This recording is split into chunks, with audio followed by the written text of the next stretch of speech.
Okay. Give me a little maze for how you doing today? All right, can you help me? Love your first. Yes. I have my tea here. I would like it to be without maze. And today on these fine. Have to read things in there. You let me know what to do. Okay, you have this. Okay. Okay.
Good afternoon. Are there any cases that need a breakout? Yes, I do. I do have a Spanish interpreter case, so I do need to go to breakout room with a Spanish interpreter. Okay, That will be Cifuentes Vale, position number 2. okay. Thank you. Mm-hmm. And when you get ready to do the breakout, we're in courtroom 1. Thank you. Okay, so perhaps we can do that now. And also, do we have a conflict attorney? That I do not know the answer. I have not received any message that says there's a conflict attorney. It's in the email Miss McLeod should be on. Awesome. Thank you. Okay. Miss Grace, can we go ahead and do the breakout? Is that Yes. possible? Yes. Okay, thank you.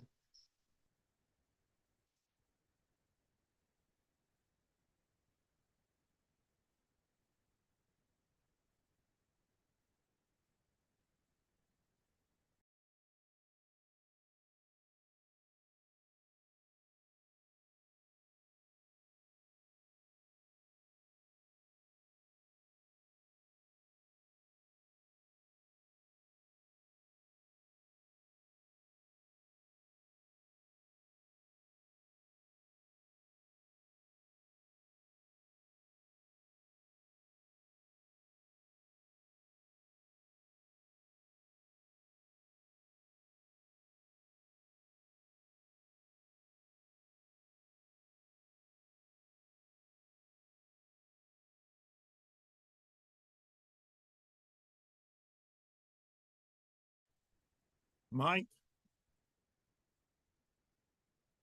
Mike? So you're on mute. There we go. Did you talk to somebody named Ashley? No, I talked to her and then she seemed to think she had talked to somebody before me. I don't know, maybe it was felony. Okay, that's fine. okay. Thank you. Yeah, I just got 2 Smiths and a Robinson and a Richardson.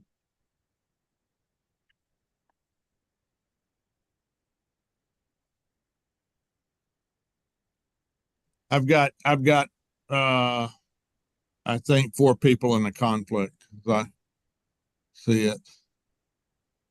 So hopefully it will move quickly today, but you never know. You never Right. know. Do we have a conflict attorney yet? Oh, I don't know. I don't Who do we need a conflict for? let me see. Battle. Rodney Battle. Okay, that's position number 1. Yes. Why do we need a conflict for him? Is it because of another case? We had represented, and I don't produce these guidelines. We had represented Edwina Shepherd Oh, okay. years ago, so it's just it's just conflict, with a possible Got it. complaining witness. Got it.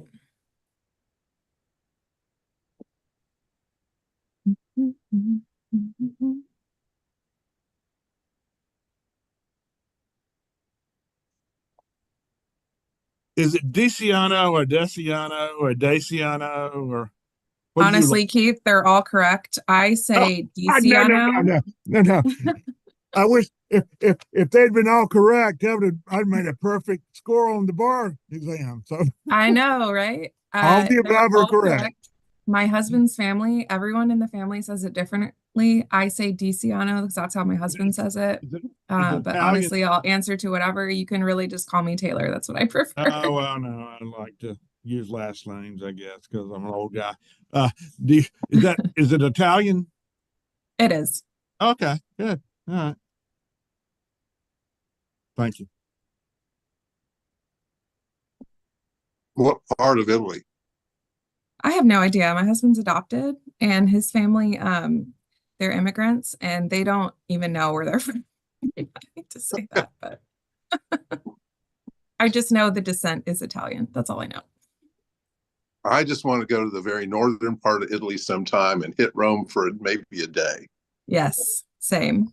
I have a friend whose family name is Ferrara. That when they came through Ellis Island, they changed it to Ross. So that's really Oh, interesting. yeah. They did that a lot through Ellis Island. They just I don't know why, but It's to make it easier to pronounce, I guess. I guess not that I have some Ferrara. Chinese relatives that did the same thing. No, They okay. created new names. Cromarty and Ross is an area in Scotland. But did you ever see that documentary about the woman who had relatives in China and Jamaica? Wow. No. I'm trying to think of the name of that documentary. It was about 5 or so ago. It was tremendously, she's African American. That's a big gap. It was so interesting. It was just fascinatingly interesting because she went to Jamaica, found out about the Chinese relatives, and then went to China. She was retired. She was retired and she was on a journey to find all kinds of interest. I don't know where my people come from. I don't really, not a big deal to me. Just English in Ireland and somewhere out Iberian Peninsula or something. So it's whatever.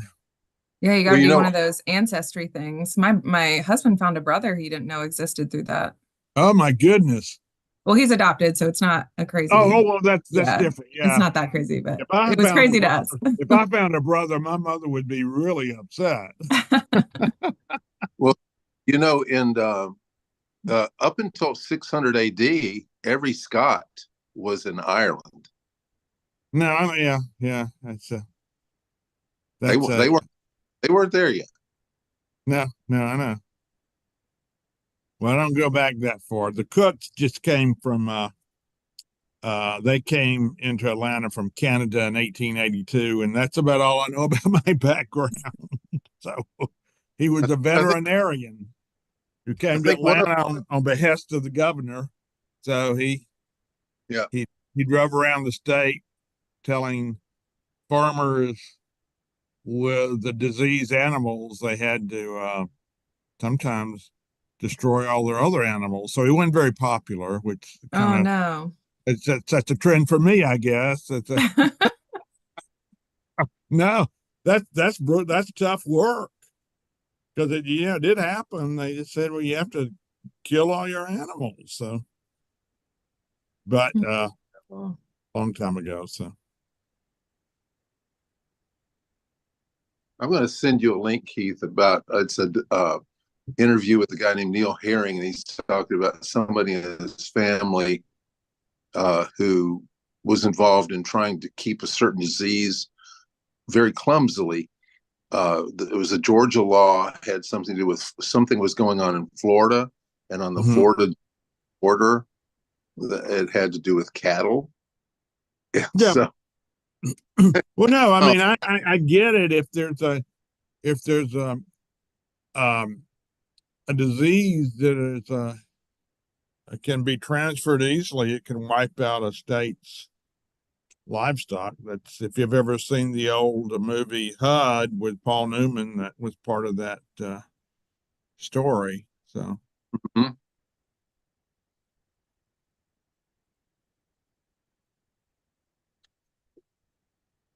Or Contagion with Rene Russo, Dustin Hoffman, Don.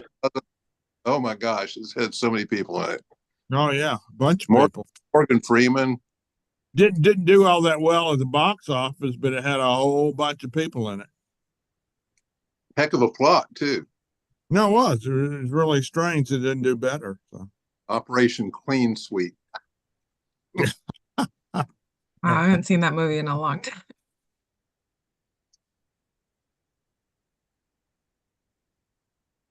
I think the judge is on. Good afternoon, everybody. Good afternoon, Your Honor. Afternoon, Your Honor. Your Honor, PD Kim is in a breakout with her client, which is position number 2. Let's see, it says in the chat, she's waiting on the Spanish interpreter. Oh, is that what that is? That's what it says in the chat. Okay, and also the reset date, everyone, is going to be August 29th for the SAP calendar. 8/29. That is correct. When we get to Tony Smith, we're going to need an MH breakout. For which one? Tony Smith, we have 2 Smiths. That would be position number.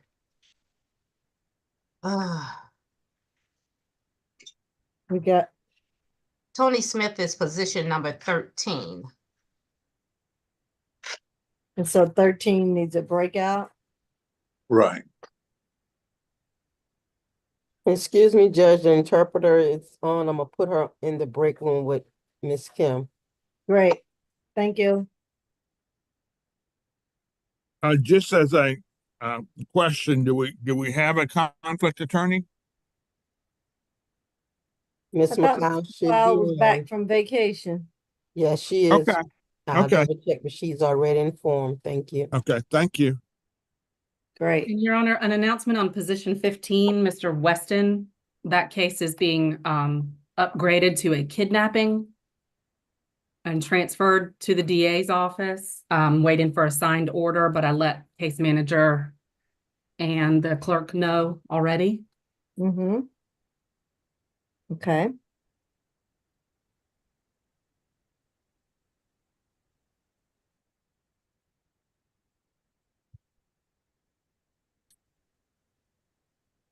But that one doesn't already have a bond, does it? I don't think so. He's got 2 open battery family violence cases against the same victim, so Okay. we can absolutely address bond if you want to. When we get there, it's totally fine. Ms. Bridgewater, can you put courtroom 1 back in the breakout session, please? Yes. Okay, Thank you. all righty.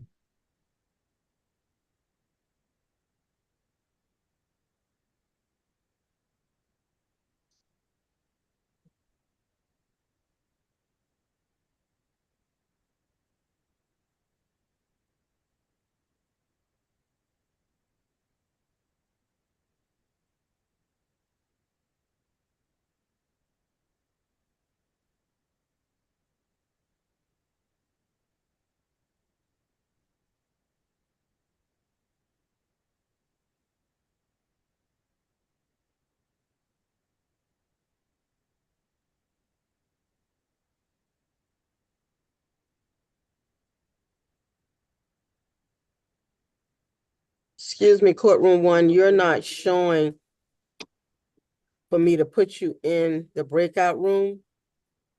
Did you come out of it?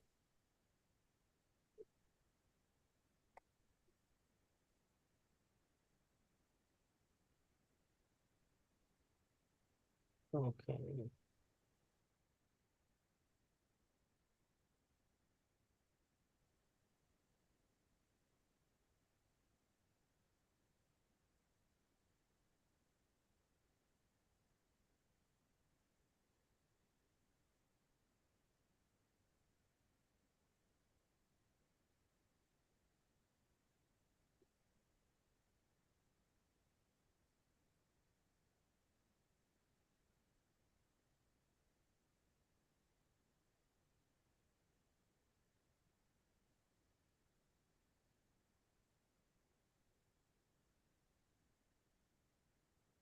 Your Honor, are you there? I am. Okay, You all ready to start? yes.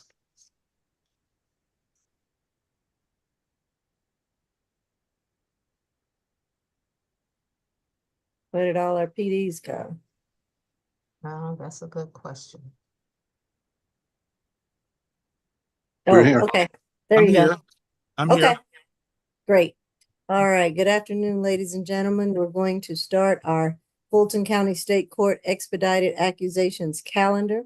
This is a calendar for cases in which individuals have been recently arrested and charged with certain misdemeanor offenses. Soon after their arrest, the Fulton County Solicitor General's office has already accused the cases of the offenses brought against them. Excuse me. And the case has been bound over to the Fulton County State Court. Nevertheless, this will be the defendant's initial appearance before a state court judge, so we are able to address several matters such as bond, possible plea offer, and arraignment, if a plea offer has been made at this juncture. We're going to begin and advise everyone that this whole entire proceeding is being recorded as well as live streamed on YouTube. So govern yourselves accordingly. I want to also remind the defendants on this calendar that you do have certain constitutional rights. The first being that you have a right to representation And all of you should know who your attorneys are at this point. You also have a right to remain silent. Remember that anything that you state about the facts, the circumstances, or the occurrences of your case can and will be held against you. The state is here and they're listening. So take the wonderful advice of your attorneys. All right, who do we have first, deputies? You can start with ACDC. Okay. ACDC. Good afternoon. Thank you, courtroom two. Good afternoon, Judge. This is Good going to be, afternoon. we're going to start with number 6, Morris. Let's see right here for you. We couldn't hear you. You went out a little bit. Number 6. Yeah, number 6, Miss Morris. Okay. This is 24 CR 005739G. Sanaz Morris, charged with 1 count of battery, family violence, a 2nd count of cruelty to children, and the 3rd pretrial. 23. Last arrest was in April for battery. Open DUI, failure to maintain lane, reckless conduct. Got an open endangering child by driving under the influence, DUI. Child not in restrained properly, one of them cases. What else? 2020 disorderly conduct conviction, 2017 disorderly conduct conviction. A couple of 2016 arrests for disorderly conduct, those were convictions. You got an open battery case in state court. That's the April 24 CR 001785G. That's all. Jake? And Your Honor, she also has an open willful obstruction and public drunk case, 24 CR 61676. And then she is in DUI court for the 2 open DUIs. She also just pled to a DUI earlier this year in Jackson County. And I will note that her disorderly conduct conviction from 2022 was actually originally a simple battery, the family violence that was reduced. And then her disorderly conduct conviction from 2018 was actually a reduction from a battery family violence as well. And her open battery, Judge, is the same incident location, but it is a different victim. But I will note that she was ordered to stay away from this incident location by Judge Law back in April in her open battery case. And the incident location in this case is the same as it was in that case, 415 Woodvine Court. The incident before you today happened on the 13th of August. Officers were dispatched to 415 Woodvine Court in Roswell regarding a physical dispute. The victim in this case is the defendant's husband, Michael Morris.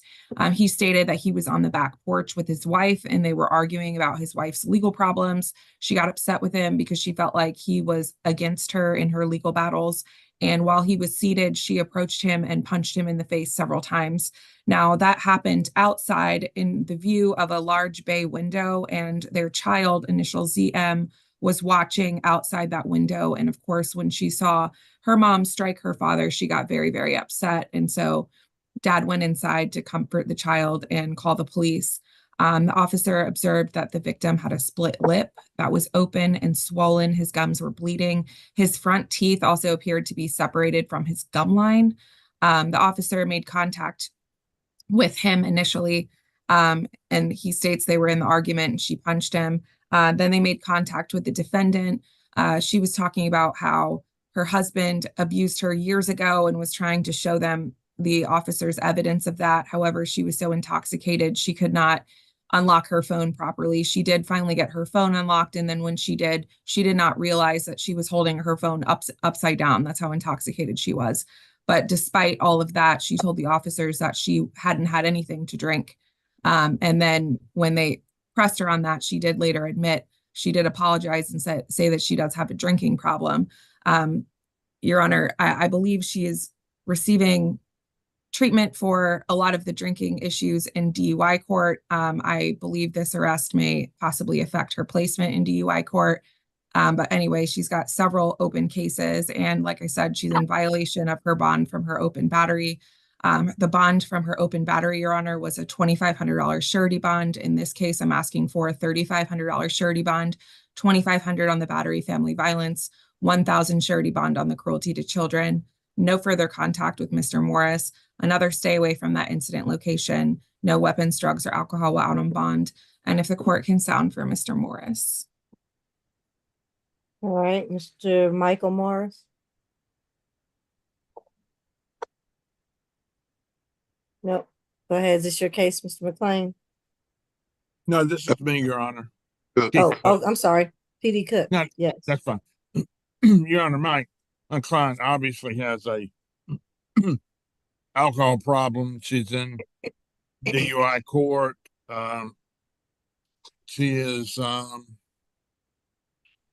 been going to AA with a sponsor. She's been dealing with therapists and psychiatrists, and she's, it's just an addiction problem. I don't think that would be helped by being stuck in Wright Street for very long. So we appreciate the prosecutor's position. We would be asking for a signature only bond at whatever level the court deems appropriate and whatever restrictions the court wishes to put on the defendant. They do have a 2-year-old daughter. We would be asking for a third-party transfer. My understanding that this daughter was born while they were married, so there's no issue of, being the mother. There would not be an issue with legitimation. So that's all, Your Honor. And Your Honor, at this point, as far as visitation with the child goes, there is a big concern with the child having witnessed this incident. And then also one of the open DUIs, 23 DF 1745, she was charged with endangering a child while under the influence because the child was in the car with her. So I would ask at the minimum, if there is any kind of third-party transportation for the children, that at this point that this defendant's visitation be supervised, or at least have her subject to alcohol screens or something to make sure that she's not intoxicated while visiting with this child.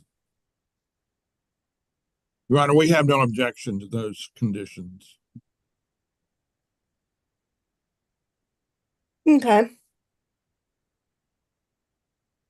So is that day the April 24th? Oh, that was a surety bond with Judge Law for 2,500. Yes, Your Honor. And the victim in that case was a woman named Marlene Morris. I assume that is someone related to Michael Morris, who is her husband. And the incident location was the same. She was, Judge Law said she had a one-time law enforcement escort to come get her belongings. And it's my understanding she hasn't left. So at this point, we would definitely be asking her to leave. And usually, I mean, she just had a bond in April. This is August. She'd probably be up for a cash bond at this point, but. And Your Honor, I don't have an objection to that, but I will say that our office has certainly been notified, and I expect that they're going to file a motion to revoke that bond. Mm-hmm.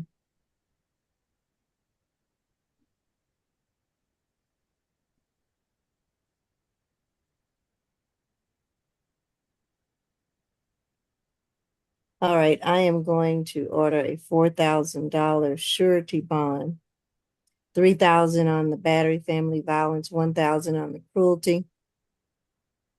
Stay away from 415 Woodbine Court. She needs to find somewhere else to go live. No further contact with Michael Morris.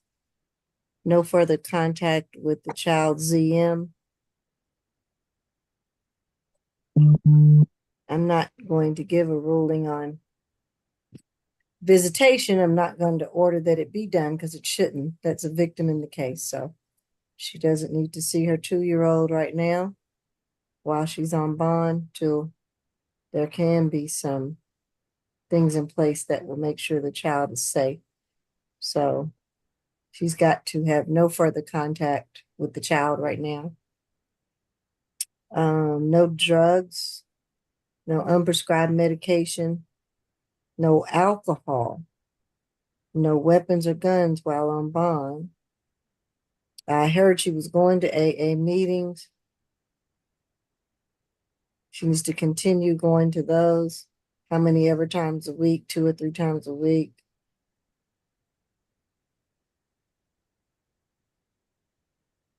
I'm thinking about the screens, the random screening, but I don't know to put all that in place at the moment. It sounds like she's in DUI court. She may be undergoing some of that already. I don't know. But if the state has an answer or resolution on the random screens, how it can be done, because she's not getting a signature bond through pretrial. So this is a surety bond. So I don't know how to put that in place at the moment. Miss Allen, do you know the parameters of DUI court? I know the last court I worked with, random screens is usually fairly typical. I'm not familiar with our program. I'm sure that if that's not already included, it will be. So Yeah. I think it's okay if it's not addressed here. Yeah, I think I think it's kind of standard in DUI court, but That's my understanding. I don't absolutely know, but Right. So there should be something already in place. She needs to make sure, Ms. Bridgewater, we add to the order that she will continue to participate and cooperate with the DUI court and any other suggestions for treatment and counseling that are ongoing as a result of all of her other cases. And she has to cooperate and participate in those programs. Will do. thank you, Your Honor. All right, that's it.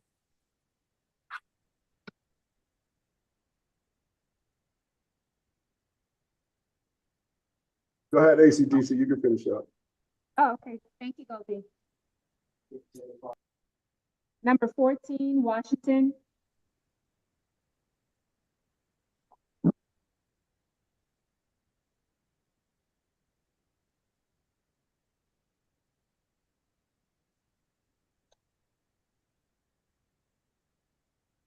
This is 24 CR 005748Y, Marcella, Washington, charged at 1 count of battery family violence and a 2nd count of simple battery family violence. Pretrial. First. All right, state.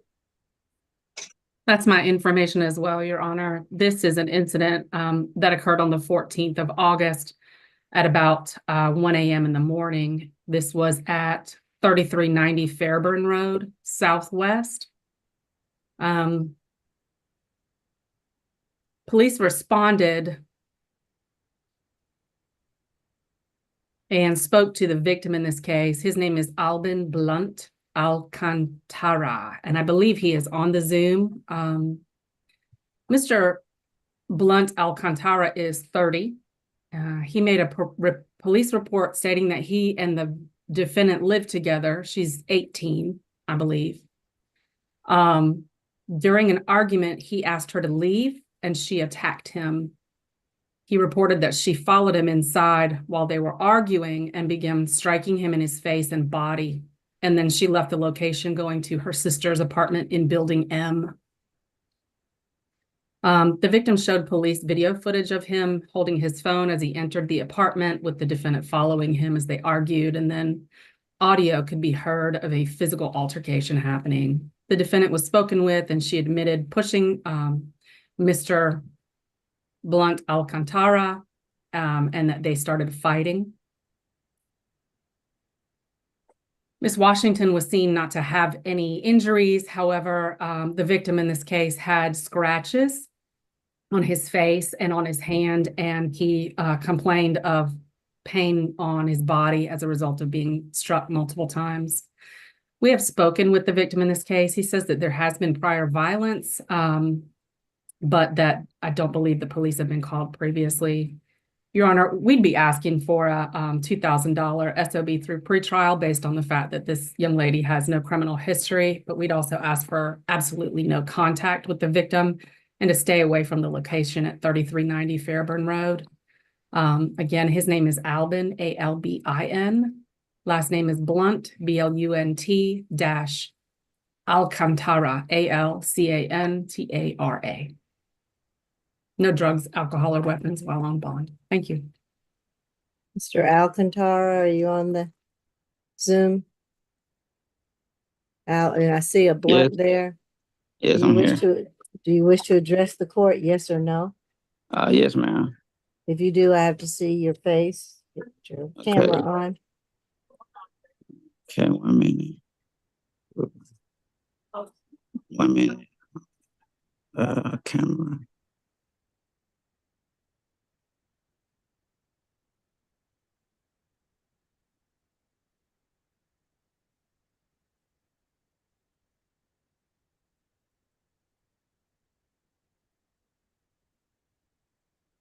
Need to hurry up. When you figure it out, you see the little red.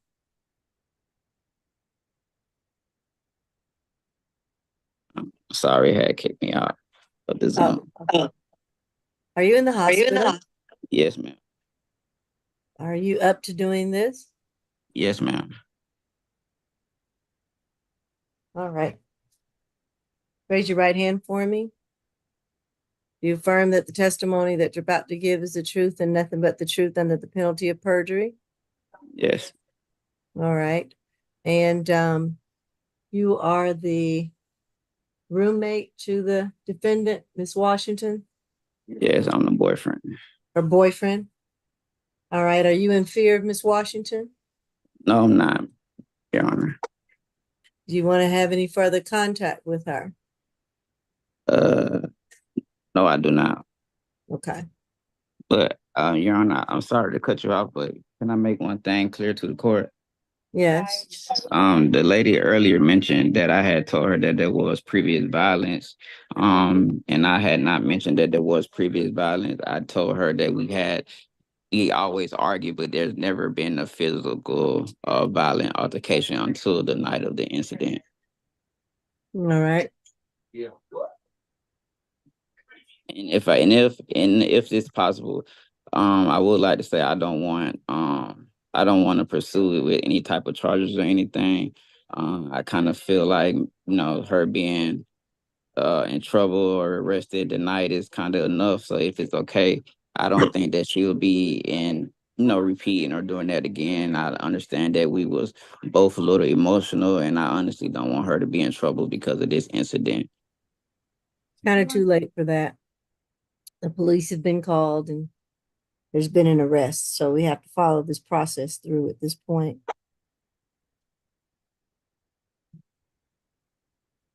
And I understand you're 30 and she's 18. Is that correct?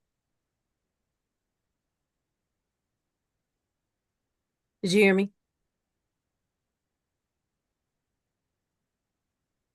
I think you've muted yourself again. I'm sorry, it's keep messing up on the internet. Okay. But yes, ma'am, I heard you. Okay. Is that true or not? That's correct, ma'am. Okay. And how long have you all been together? We've been together for a minute. I want to say maybe 6 months. Oh, 6 months. Okay. Correct. All right. Any cross-examination by the state? No, Your Honor. Any cross-examination by the PD? All right. You can mute yourself, Mr. Blunt, and thank you for getting on even though you're in the hospital. All right, PDs.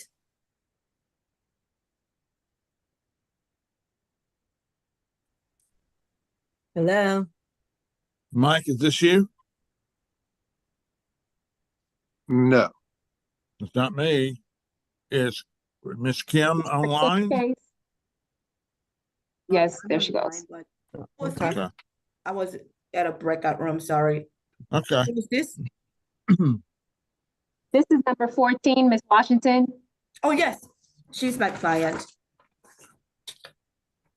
So what was the recommendation from the, I apologize because I was at the breakout room. I didn't. That's okay, Ms. Kim. Based on the fact that she has no criminal history, we're asking for a $2,000 SOB through pretrial, no contact, and to stay away from the location, no drugs, alcohol, or weapons. Oh, no objection, Your Honor. Actually, his mother should be on the line to cosign if pretrial needs cosigner. Tremisia Udard, that is my client's mother, Your Honor. Let's see. Oh, I see. Miss Woodard.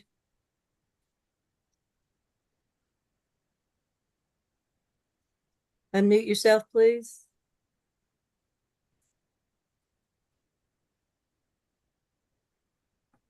Is that who it is? Tremisia Woodard?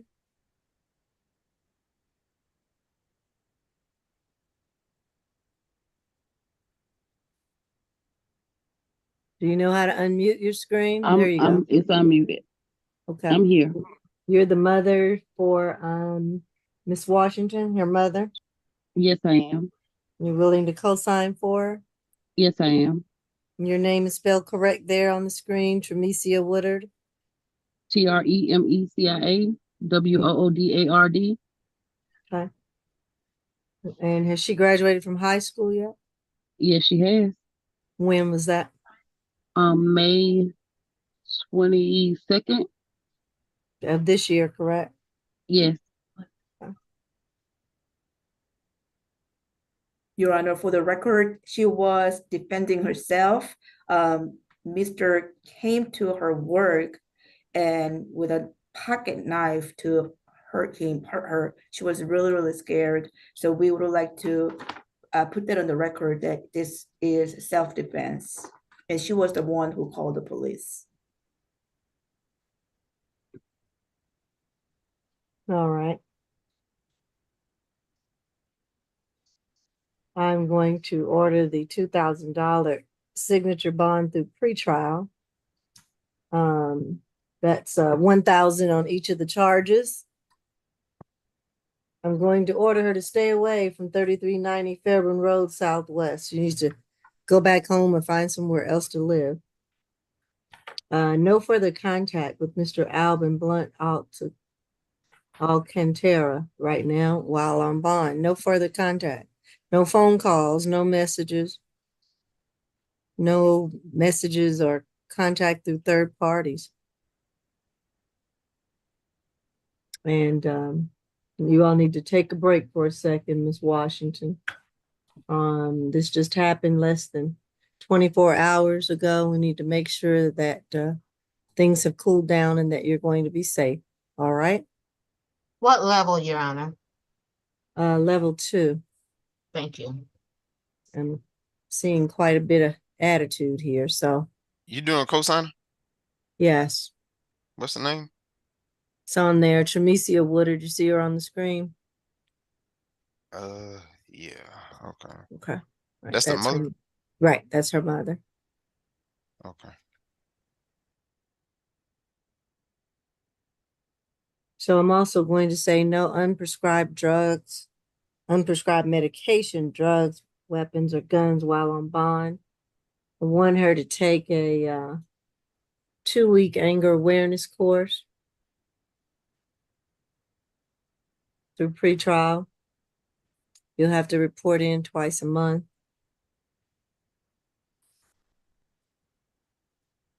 And hopefully this will cool down and not be an issue. That's all our order for today. If I've missed anything, counsel? Nothing from defense, Your Honor. I don't Okay. believe so. All right. That'll be it. Thank you, Ms. Woodard. You can sign off. Thank you. Mm-hmm. Case number 2, Spanish interpreter case.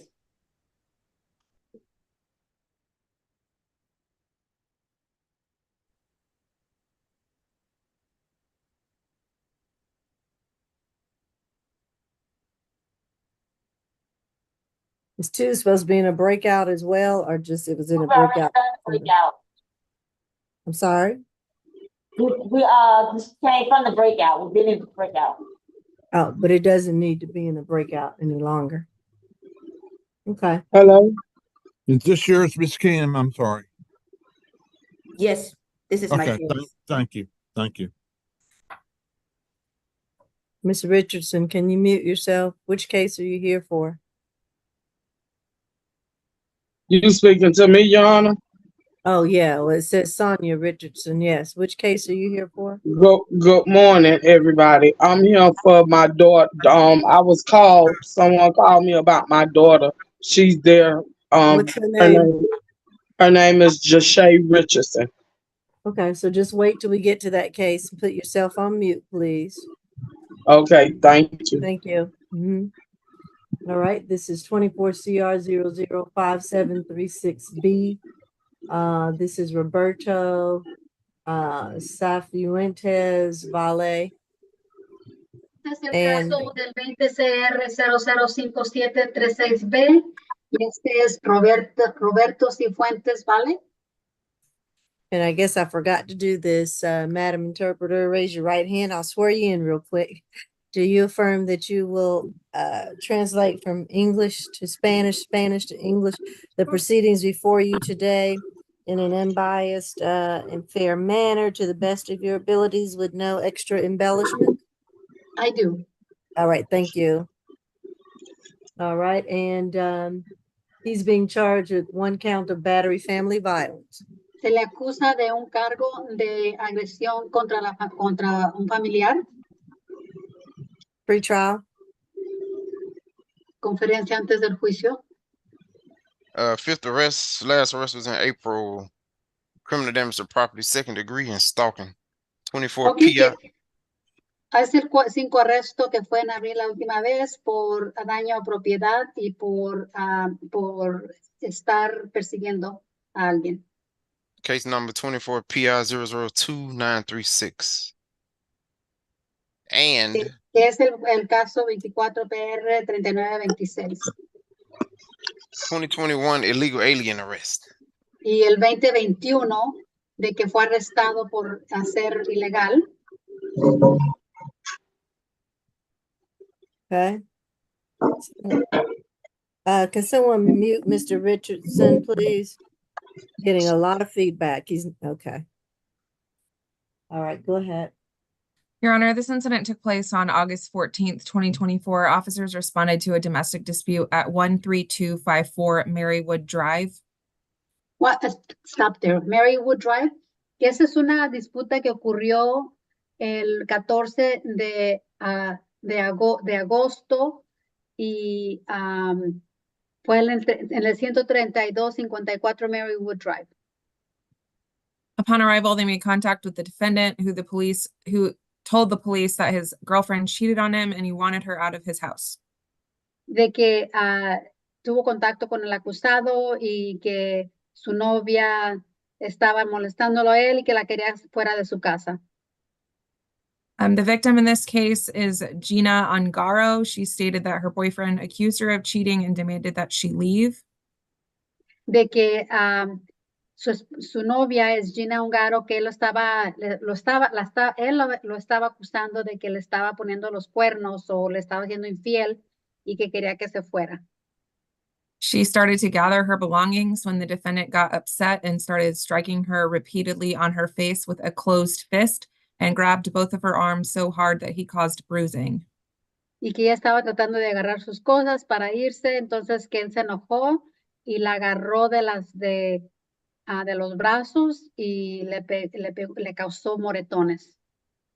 In addition to the bruises on her arms, Your Honor, the officer also observed bruising to her face. Y que también aparte de los moretones que tenía en los brazos, también los tenía en la cara. There was also a roommate who was present for the altercation. His name is Alonso Garcia. He told the police that he did not see anything, but he did hear them arguing. He heard a physical fight and he heard the victim yell, "Stop, you're hitting me in the face." Y que hay que tienen una persona que vive ahí también, Alonso García, que él dice que él no vio nada, pero que sí escuchó que ella le decía que parara de pegarle. And the parties have lived together for approximately 1 month. Y que las partes tienen viviendo juntos por más o menos de un mes. And Your Honor, in his open felony case, it's a different victim where he's accused of stalking that person and slashing their tires. Y otro caso el caso grave, que es una víctima diferente, donde él la acosa y que también le cortó las llantas. And in light of his open case and his history, Your Honor, the state's position is that this individual is dangerous to this victim. We'd ask for a $2,500 surety bond, no further contact with Ms. Ungaro, a stay away from the incident location, anger management courses, and no weapons, drugs, or alcohol while out on bond. Y que lo que estamos pidiendo, sabiendo que tiene él este historial, tiene el caso abierto y es un peligro para la comunidad y para ella también, y que pedimos de que no se acerque a ella o el lugar o ese lugar, y de que pedir una fianza de $2,500 y de que no tenga tampoco armas. And Your Honor, we have not heard from Ms. Ungaro today. If you could sound for her. Y no hemos escuchado a la señorita Ungaro, así es que si podemos llamarla a ver si contesta. All right. Don't think she's on, is she? No creo que está aquí. All right. Go ahead, PD Kim. Yes, Your Honor. Mr. Roberto is 44 years old. Sí, señoría, el señor Roberto tiene 44 años de edad. He is gainfully employed. He does concrete work. Él tiene trabajo remunerado. Él trabaja en el concreto. He has been doing that for the last 5 months. Y ha estado haciendo ese trabajo por los últimos 5 meses. He has a bachelor's degree from university in Colombia, where he's Él se graduó de la Universidad de Colombia. He has been here in Georgia for the last 3 years. Ha estado aquí en este estado de Georgia por los últimos 3 años. He wants to have a contact with his girlfriend. Él quiere seguir teniendo contacto con su novia. The place is in his name. El lugar donde viven está a nombre de él. He wants to return home. He believes his girlfriend is not afraid of him. Él quiere regresar a casa y él cree que su novia no tiene temor de él. Nothing further from defense, Your Honor. Nada más de las defensas, señoría.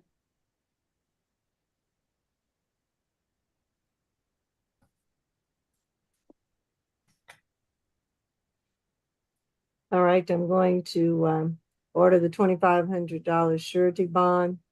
Voy a ordenar que se pague una fianza de $2,500 de garantía. I'm going to order a stay away from the residence or incident location. Y voy a ordenar que no se acerque al lugar donde ocurrió el incidente. I'm going to order no further contact with the victim in this case. Y voy a ordenar que no tenga más contacto con la víctima en este caso. No drugs or unprescribed medication. No drogas ni tampoco medicamentos que no sean recetados. No alcohol. No bebidas alcohólicas. No weapons or guns while on bond. Que no tenga ninguna armas ni pistolas mientras esté bajo esa fianza. And I believe that's it, unless I've left out anything. Y creo que es todo, menos que se me haya olvidado algo. Can you have a one-time law enforcement officer escort visit to retrieve his personal belonging and also to verify if she's not there? Y también si pueden ir con un oficial de policía para que él pueda sacar sus cosas y verificar que ella ya no esté ahí. Yes, I will grant that. Sí, voy a permitir eso. If she's not there and she moved out, can he return home? Si ella no está ahí y ella se mudó, él puede regresar a su casa. I'm not sure if I'm comfortable with that, considering his history. I would Que no me prefer siento yo that- cómoda con eso, considerando su historial de él. I would prefer that we wait on that. Que prefiero que esperemos con eso. So to be clear, Your Honor, the one-time law enforcement escort that you're agreeable to at this point is just for him to collect his belongings, right? Así es que para estar claro, que nada más una vez que pueda ir con un oficial de policía allí en la casa es nada más para él poder recoger sus pertenencias. Just the one-time law enforcement escort to get his belongings, correct? Sí, nada Thank más una vez con un oficial de policía para él poder sacar sus cosas. Okay, that's what I put on the calendar. Yeah, Thank you. sure. Thank you.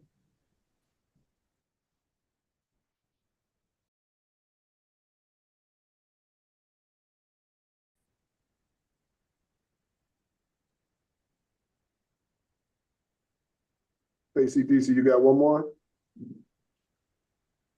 Yes, I do. Thank you. Your Honor, may I be excused?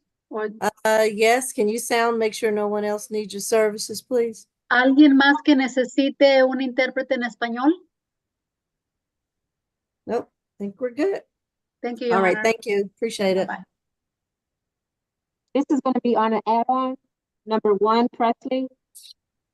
Okay.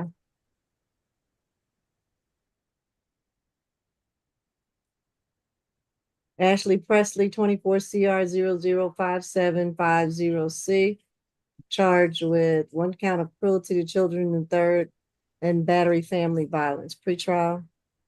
First arrest. Blunt, you know what the felony charge was? The bond? Judge, she went to felony court. I don't know what the bond was. Anybody? We can pull it up, I think, if it's available. Your Honor, this is my case. This is an incident out of Union City. It is from January, so there have been active warrants for a period of time since that incident. So on January the 16th of 2024, police responded to an assault at 6355 Oakley Road, apartment 304. That's the Maplewood Apartments. This was at about 11 p.m. The victim, identified in the warrants as Deborah Grant, reported that she lives at the location with her girlfriend. Her girlfriend is Patricia McDowell, and that is this young lady's mom. So Ashley Presley is a young mother who was staying with her mother and her mother's girlfriend at the location, and she brought her son along with her. Her son is a juvenile, and he is the victim in the cruelty in the 3rd degree count. Mrs. Grant reported that she and her girlfriend were in their bedroom, and they had started to argue.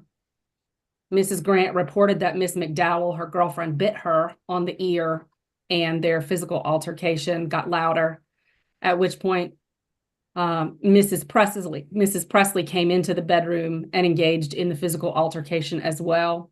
Mrs. Grant was seen to have scratches and bruising and swelling on her face as a result of being struck by Mrs. Presley. And the juvenile child that Miss Presley had brought with her to live in that location was within earshot and aware of the violence that was occurring. So this is a delayed arrest from that incident. Mrs. Presley was arrested on the 13th for felony level charges against her father, and that was heard in felony appearance court, first appearance court this morning, Your Honor. I would note that while reviewing the information on this case from Union City and obtaining the full police report, it's clear that all 3 individuals in the location were arrested as a result of this altercation, I think because everyone had visible injuries. But ultimately, Ms. Presley was a guest in that residence. I think my understanding of the report is that the argument happening between her mother and her mother's girlfriend was about the fact that Ms. Presley was staying there with her child and she might have a behavior problem.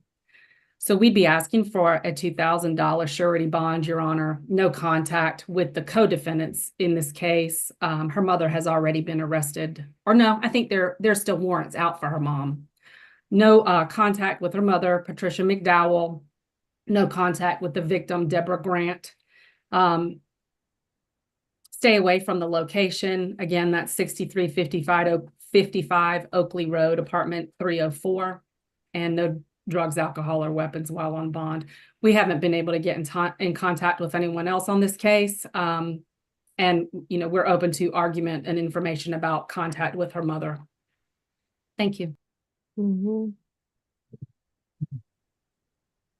All right, and we're sure there's not a Miss McDowell or Deborah Grant on the Zoom, is that correct? Don't think I see anybody with that. All right, PD Cook, Yes, this is a bit convoluted, Your Honor.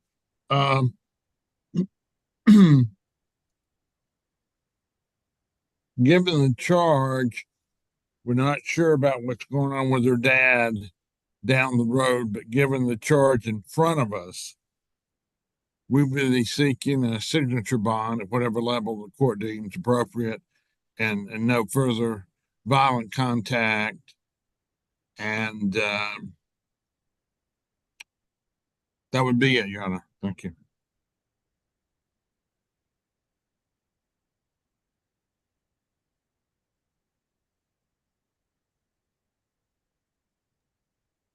all right.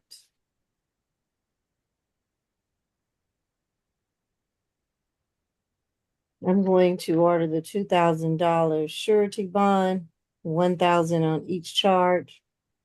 Stay away from 6355 Oakley Road, apartment 304. No further contact with Patricia McDowell or Deborah Grant. No unprescribed medication, no drugs, no alcohol, no weapons, no guns while on bond. And I believe that's it. Anything else, counsel? Nothing from defense, Your Honor. No, Your Honor, thank you. All right. Thank you. Thank you, courtroom two. Judge, we're completed. You're welcome. Next, we have position number 8, Ms. Richardson.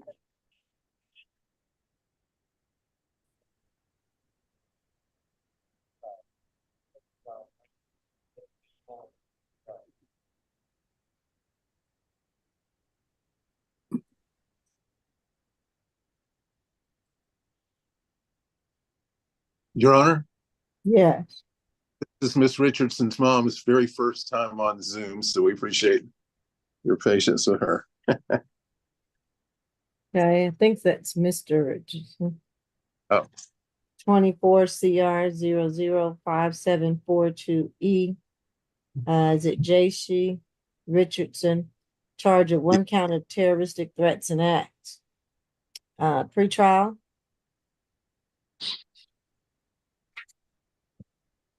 2020 DUI, 2020 terrorist threats, simple assault, NOLO. 2017 maintain a disorderly house, NOLO. 2016 disorderly conduct,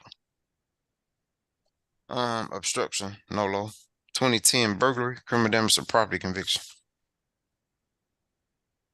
All right. Your Honor, State. that's my case. This is an incident that occurred on the 14th of August. The charge in this case is a misdemeanor terroristic threats. We're asking for a $2,000 surety bond and to stay away from the location. The location is 6137 Hemperley Road, Hemperly Road in Atlanta. And to have no contact with the victim in this case. Her name is Donya, D-O-N-Y-A, Windet, W-I-N-D-E-T-T.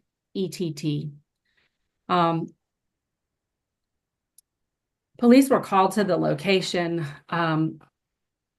based on a threat, a report of a threat, excuse me. On scene, the landlord of that location, her name is Miss Johnson, reported that the defendant had been drinking all day and had started causing problems in the home, that she'd poured water on the service breaker and they'd had to turn the entire unit off to try to control the amount of damage that was happening as a result. That during her verbal argument with multiple people in the house, she'd also disabled and damaged all the surveillance cameras in the home. Mrs. Johnson, the landlord, reported that there was an eviction that was in process through the courts and that she'd even offered the defendant her rent money back in order to tempt her to please leave the location, but the defendant refused. While on scene, she reported that one of the other tenants, Danya Windette, was the victim or target of the defendant's anger specifically that day, and that she had made threats. The defendant had made threats to shoot them, smack them, and tase them. She also said that she was going to shoot people up with a chopper. These threats were heard by multiple people in the location. The victim in this case was able, Mrs. Windette, to show police text messages from the defendant saying, don't come back here. I'm going to smack this hoe up for lying. The defendant is a convicted felon, Your Honor. She's got history out of Florida, Ohio, and Georgia. That includes felony level obstruction, burglary conviction, felony level grand theft in Florida. She has a conviction for misdemeanor terroristic threats and simple battery out of Clayton County from 2022, as well as a DUI. And that's significant because the report indicates that she'd been drinking all day. She also, I believe, has a hold out of Douglas County. Douglas County, I don't remember what specifically she has in that location. However, we'd be asking for a $2,000 surety bond, Your Honor, and a requirement that the defendant stay away from the location, 6137 Hemperley Road, have no contact with either Danya Windette or the landlord there, Jasmine Johnson, the witness. We did make an attempt to get in touch with the victim in this case, and we were able to identify that the location is a owned property. So considering the information in the warrants and the police report, felony level damage could be something that is pursued later if in fact there was damage to the service breaker for as a result of the defendant pouring water on it and removing and damaging surveillance cameras. But right now we have one act of terroristic threats, misdemeanor. Thank you. Okay. Judy McLean. Oh, I'm sorry. Is it Mr. Richardson? Can't hear you. No, the defendant is a young woman. Jashay is a female. Yeah, okay. And I was looking, Richardson, who's on the Her Zoom. mom, Sonia, is on the Zoom. Is it Sonia? I think when he answered, he said it was her dad. I don't know. I believe so. I believe that's her mom. Okay. Is it Miss Richardson or Mr. Richardson? Which is it? Who you talking to? Me? Yes. I'm her mom, so it's got to be Miss Sonia. Sonia Richardson. Yeah, correct. Okay. Correct. And I thought I heard something else, so I apologize. Sometimes people get on and they're using someone else's phone, and so No it'll have a problem. different name. So I No apologize. problem. Right. And so you were not on the scene? No, I actually live in Florida. I was contacted by someone. I didn't even get his name, but he coached me through this Zoom thing. This is my first time using this. And Hold on a second. Hold on a second. So this is a bond hearing. This is not your daughter. This is not your daughter's trial. So she, at this point, I don't need character information, I just need to make sure that she's going to return to court and participate in the process. And so I'm going to get some background information from her attorney.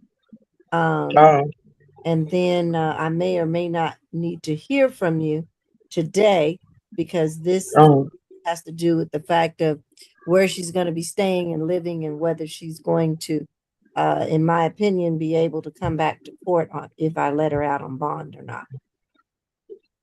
So I'm assuming you're supporting her, but I don't want to get into any of the facts of the case or other information that is not relevant at this time. I'm just worried about my child, Your Honor. If y'all need to contact me, contact me. I'm a homebody. I do dialysis and I'm here. So if you need to call me, call me. But I wouldn't be doing that, and I understand. I know, I understand it won't be you, but whoever got to call me and let me know my child okay. Right, and I understand. And how old is your daughter? She's 36. Okay. And I know that no matter what age they are, they're your babies. So She's still mine. You right. I'm glad you understand. Right, I do. And so And I thank you. okay. Well, let's see what her attorney's going to say first, and then I'll see if I have any questions for you. Okay. Okay. Thank you so much. All right. You're welcome. Go ahead, Mr. Bye-bye. McClain. All right. Your Honor, because I'm not on mute, am I? No, I can hear Okay. you. Good. Because the police report was rife with mention of the drinking, and because the prosecutor mentioned that previous situation also has similarity to it, I would just observe that this is ridiculously easy to solve with abstinence. And there's a powerful incentive for the defendant to take care of business and be organized. She is a meat cutter at a large chain that we all know of grocery stores. She works as a butcher. She is certified as such. She also is industrious enough to work part-time in addition to that full-time job at a fast food place as a part-time manager. Because her mother is a homebody, she would be helpful for not losing any contact with Miss Richardson in the upcoming months, Your Honor. So for those reasons, even though she will have a different address for her mail, I would ask the court to consider a signature bond in addition to what the state has requested. All right. She has 22 cycles, and she has terroristic threats, DUI, and some other convictions that are alarming me at this time. How long has she been in Georgia? Well, she's been at the grocery store for 4 years, so at least that, if not more. Mr. Richard, how long have you been in Georgia?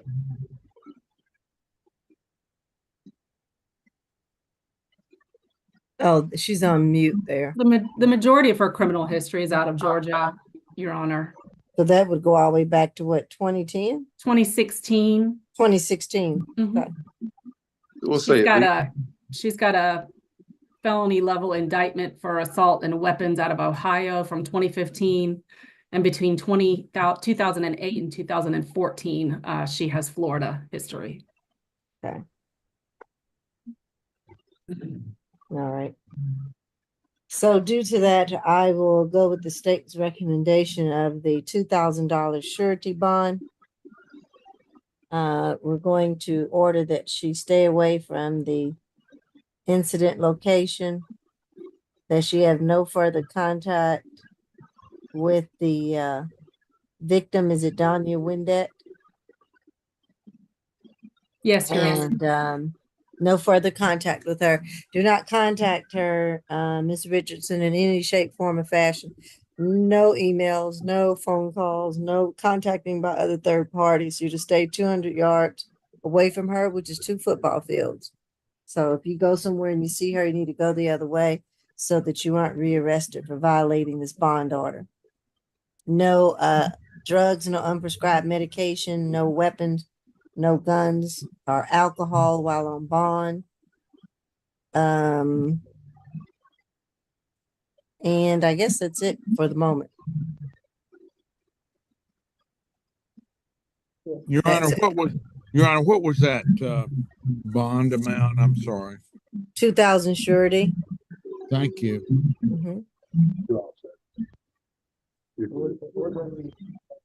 Next, we have positions number 3 and 4, Ms. Cintron. Okay.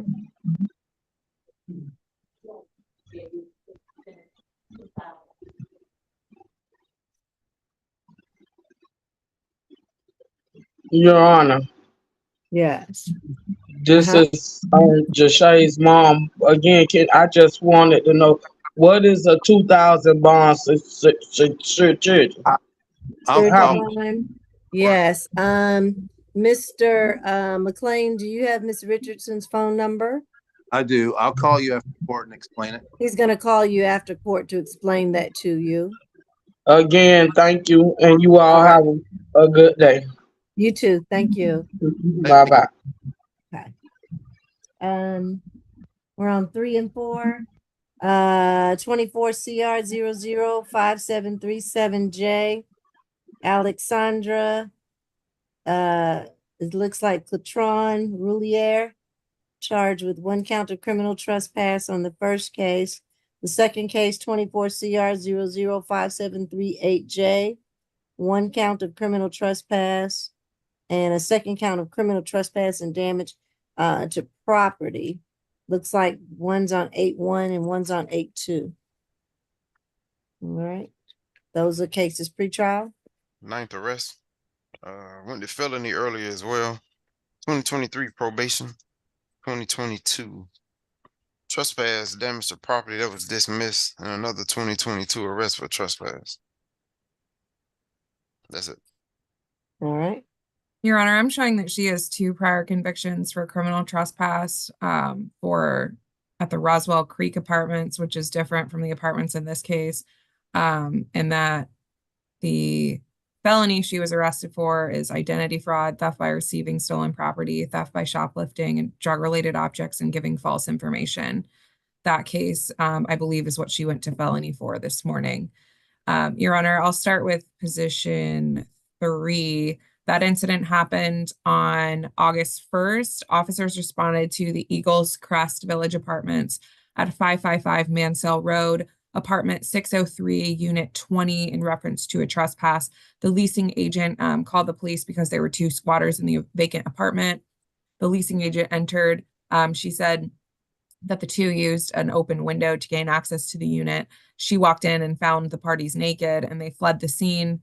Once the leasing agent caught them, but the officers recognized the defendant because she's had all the run-ins with the previous apartment complexes. They were able to immediately identify her. Then the second incident happened about 12 hours later in position 4, same apartment complex, different apartment building. A different officer responded to apartment 5916, unit 6. The staff on the complex advised that they were checking all the vacant units after running into the 2 squatters from the day before, and they found the defendant, and I believe it was her boyfriend with her, trespassing in the incident. They also said that there was an interior door in the apartment that had been damaged beyond repair and needed to be replaced. And they said no one else has been in the apartment since then, and they were checking, and they deduced it had to have been the trespassers because everyone else who checked it was never damaged, and now the trespassers are in there, and now it's a damaged door. Again, the defendant fled the scene prior to police arriving. However, they viewed the security footage and were able to immediately identify her. Your Honor, this is an issue that this defendant's had with the previous apartment complexes because there are previous convictions for criminal trespass. I understand this is a different location, but it's the same type of behavior here. I would ask for a $500 good bond on each count. So that would be a $500 good bond on position 3, and then a $1,000 good bond on position 4. A stay away from the Eagles Crest Village Apartments, the entire property. No weapons, drugs, or alcohol while out on bond. And in addition to the open felony case that she had this morning, Judge, she also has a second open felony that is a VGCSA possession of Schedule 1 or 2 with intent to distribute, and that's 22 CP 214719. Thank you. Okay. All right. Judge, Attorney Gibson here on behalf of Ms. Cintron Roulier. I represent her in Superior Court, and I will not be representing her going through state court, but I did want to be here on her behalf today for first appearance. These incidents happened at the beginning of August. Ms. Cintron had a final plea on Tuesday with Judge Dunaway. We came to a resolution that included Ms. Cintron entering treatment because she has had substance abuse problems. And part of our plea, we brought to light that we became aware that these warrants existed. And so last night, Ms. Cintron took herself to the Roswell Police Department where she turned herself in, knowing that these warrants existed. She's not trying to abscond justice. She wants to do better for herself and her children. She has a 4-year-old son and an almost 1-year-old baby girl. Her mother was on previously for the felony first appearance, but has since had to go take care of the children, so she wasn't able to be on this Zoom call. But Ms. Cintron is in the works of going to Mary Hall Freedom House for substance abuse treatment. That's not only something that she wants to do willingly, but it is part of her plea agreement with Judge Dunaway. I would ask that on all of these, I understand that Ms. Cintron has had these trespassing issues previously, but she is working to change her life, and it does all come from her substance abuse issues. So I would ask that all 3 counts be given a signature bond, so that she can go and report to probation at the end of this month, which is when her felony probation is to begin. If Your Honor would like any more background on the other case or the plea, I'm happy to provide it. But Ms. Cintron does have a lot of support here in the community, including me, and I am happy to help her and see her through to becoming a better mom for her babies. So I would ask for a signature bond on all 3 counts.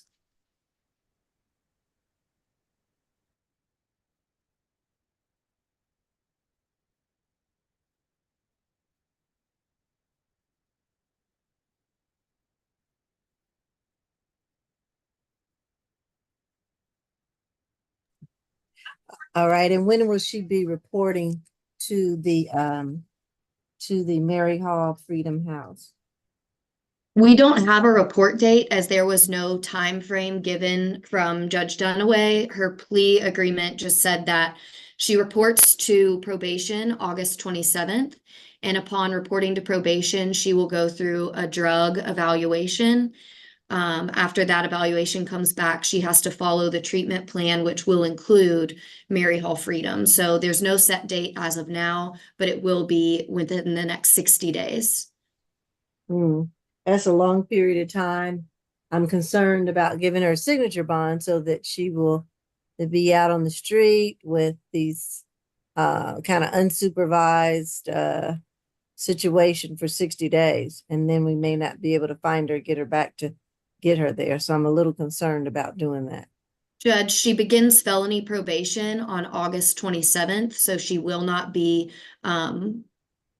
unsupervised. She will be supervised. She will be living with her family in Alpharetta.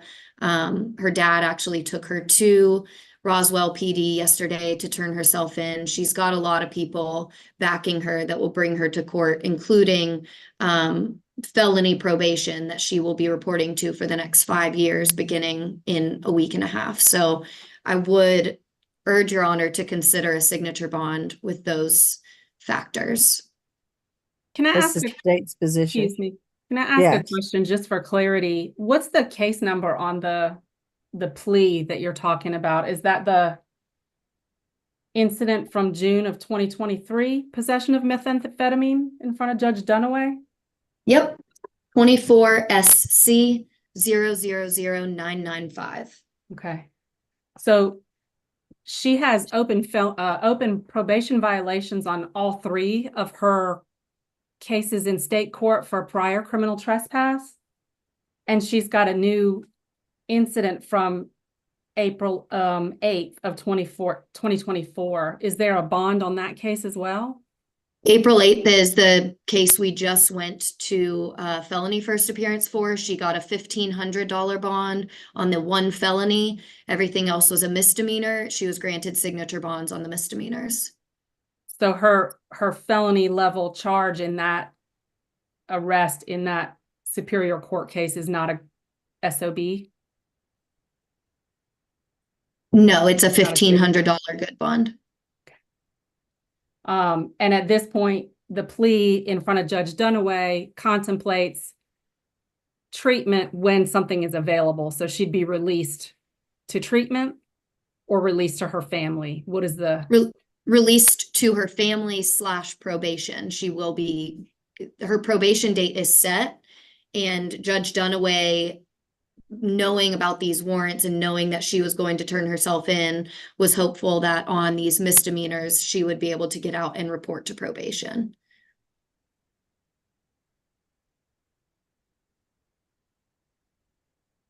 Seems a little risky to me.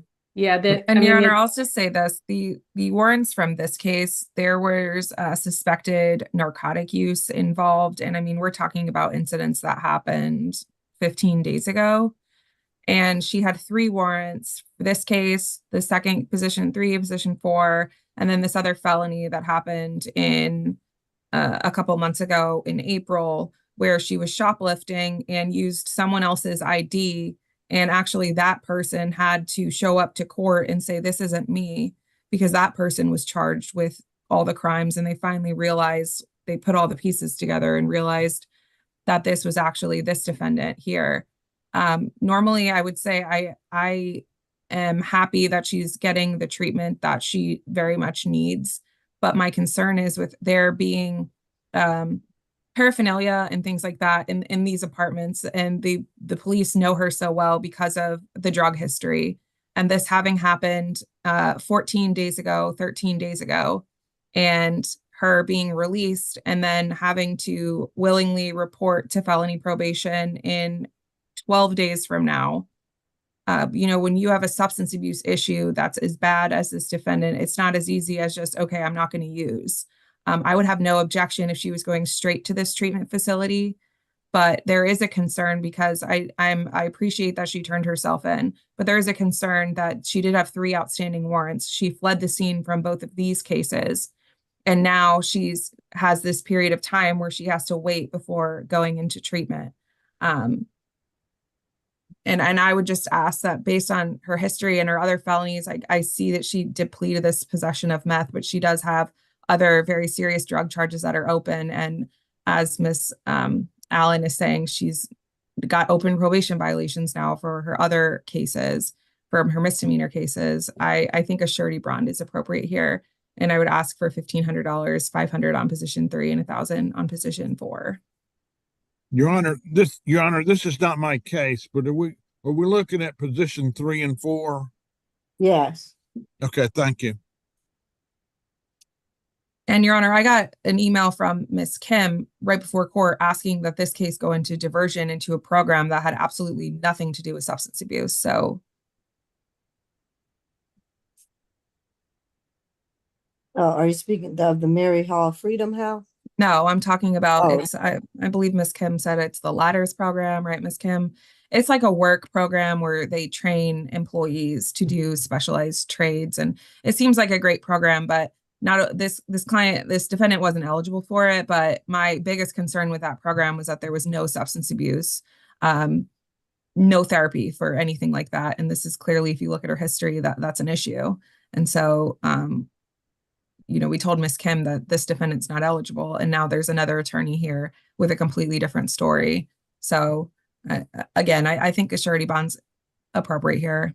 In Attorney Kim's defense, she did not know that I would be here today.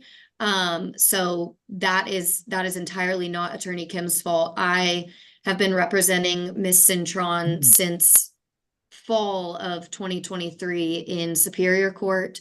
Knowing that she turned herself in last night and that she would be on state court first appearance this morning or this afternoon, I chose to log on to help kind of clarify what's been going on in her case.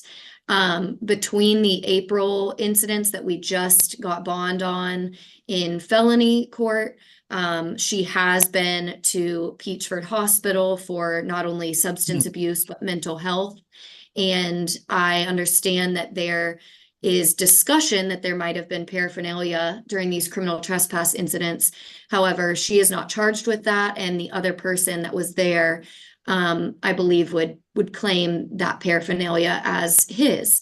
So listen, I'm just going to interrupt very briefly to kind of condense this. I'm clear that you have been representing this young lady in Superior Court. I also see where you entered an appearance and waived her appearance in April. She was in the hospital for a period of time, and then she got out and she committed some new crimes in August. So having her on first offender right now in felony court and getting her into treatment are great first steps, but acting like she should have everything that she's dealing with right now disappear because of that is a little bit of putting the cart before the horse. So the state's position is, while we wholeheartedly support the efforts that have gone into supporting this young woman, and we honestly wish that everyone here had the opportunities that she has, she's got a significant problem, a new open case in felony court, a new criminal trespass case here in state court, and pending revocation. So our request for surety bond is based on the risk of reoffending, which is even higher when someone has drug issues and may relapse. In fact, she wasn't at her parents' house in August, the 2nd and 3rd, when she was committing these criminal trespasses and asleep naked in a vacant apartment. She was out in the streets. So there's a real reason why having a surety bond and being required to report maybe to pretrial and do some other conditions is at her best interest. And it's in the best interest of the community, who are unfortunately victims of the behavior. Mm-hmm. Right. I'm concerned about that as well, counsel. You know, and the fact that she still has some concerns that are concerning me. So I'm going to, on the first case, award the $500 good bond, a surety bond. No drugs, unprescribed medications, alcohol, weapons, or guns while on bond. And with the first one, we're doing the stay away and no further contact. Is that correct with position number 3? I have a stay away, Your Honor. There's no names in the reports for no contact, and I don't know the person that she was with. There's also not a name for that, so I didn't ask for no further contact. I just asked for a stay away from the Eagles Crest Village apartments, their entire property. Okay. And then on the second case, there is a $1,000 surety bond. And that's 500 on each.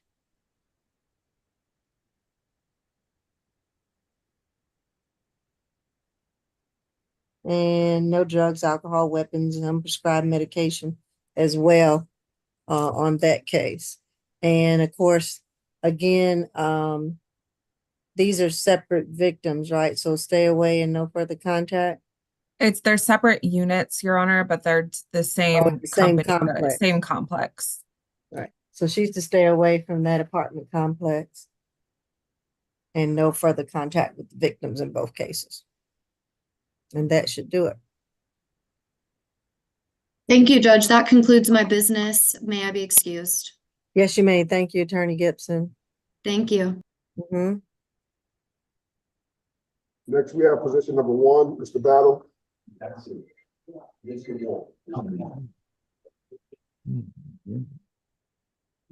This is 24 CR 005735G. Rodney Battle charged with 1 count of simple battery, family violence, and a 2nd count of simple assault, family violence. Pre-trial. 30 total. I got 2 felony bench warrants. 2021 battery DV cruelty to children, NOLO. And probation violations from 2018, 16, and 14. Okay. That's it. And Judge, this is a delayed arrest. This incident happened in March 7th of this year. An officer responded to a dispute on the corner of Joseph E. Lowry Boulevard and North Avenue. The first victim in this case is Edwina Shepard. She told police that she was in the car with the defendant. They share children together. She was riding in the car. The defendant was with her. They were going to pick up their son's medication at the pharmacy. She was driving back toward her home and she parked by the Rodney Cook Park. She and the defendant were arguing. The defendant wanted to sell her son's medication so he can get a hotel room for the night. Miss Shepard told him no. She said he then got very upset and swung a brick at her and missed. And then he also spit in his daughter's face, who's the second victim in this case, Marcia Shepard, and he fled before police arrived. Your Honor, as pretrial states, he has 2 open felony cases. They're both drug-related cases, possession of Schedule I with intent to distribute drug-related objects, 23 CP 223948, that's in failure to appear status. There's also another case, possession of a firearm by a convicted felon, sale or distribution of dangerous drugs. That's also open, 23 SC 191708. That's also an FTA status. I'd ask for a $2,500 good bond in this case, $1,500 on the simple battery, $1,000 on the simple assault. No further contact with Miss Edwina Shepard or Miss Marcia Shepard. Anger management course, if the court's inclined. No weapons, drugs, or alcohol while out on bond. And if the court can sound for Miss Edwina and Miss Marcia Shepard. Thank you. All right. Your Honor, I filed a conflict notice on this. I don't know if there's a conflict attorney. I am on, Mr. Cook. Okay, thank you. All right, go ahead, Ms. McLeod. Your Honor, my client is 50 years old. He denies the allegations in the warrant. In fact, when I explained to him what the allegations were, he was truly shocked. He says none of this happened. He denies the allegation that he wanted to sell his son's medication, Your Honor. He also denies that he spat on his own daughter. In fact, he tells me that the alleged victim, the mother of his children, was the one who spat on him. And he did not spit on anyone. He was surprised that there was a warrant out for his arrest. He has, as the prosecution stated, he and the alleged victim, the adult victim, share children. He tells me that he was not aware there was a warrant out for him. He's seen the children and the victim perhaps about 100 times, he said, since this particular date, which was in March, because he's actively involved in co-parenting these children. I would ask the court to give my client, if not a signature bond, certainly a much lower bond than what the state is suggesting. They do not live together, Your Honor, but of course, to say that he can't have any contact with her would prevent him from seeing his children. And as I stated before, he's actively involved in their lives. Nothing further, Your Honor. And Your Honor, my response to that would be that we have not been in touch with the complaining witness today. We have tried to contact her, but have been unsuccessful. And until we hear from her, I would ask for no contact, and the court can always entertain a bond modification at a later time. Okay. And Ms. McLeod. Your Honor, I'm more concerned about children because my client has indicated that he does want to have contact with these children. Your Honor, we have a warrant that says he spit in his daughter's face, so. And he denies the allegations. I understand that, but this is also an issue of safety for these victims, and I understand that his position is that he's had regular contact with them, but our office has been unable to confirm that, Your Honor. Okay. Your Honor, in addition, according to the warrant, March. What were you and saying, Your Honor, Ms. he also McLeod? has several other criminal offenses that I didn't even mention, Judge. He's got several battery convictions. He has an arrest for aggravated assault and terroristic threats in 2020. He's got his NOLO battery DV. I can't confirm if that's the same victim or not. I mean, he has 30 cycles. Yeah, that's a lot. And I don't think asking for no further contact at this point when our office hasn't been in touch with the complaining witness is unreasonable. I was just talking about some kind of arrangement, perhaps third-party transfer of the children or something. because he should be able to see his children. And of course, the child that they're saying that he spat on, which he denies, is not named as a victim in the warrant. Certainly not in the accusation either. She is. There's 2 counts. She's the victim for the simple battery, and then Miss Edwina Shepherd is the victim for the simple assault.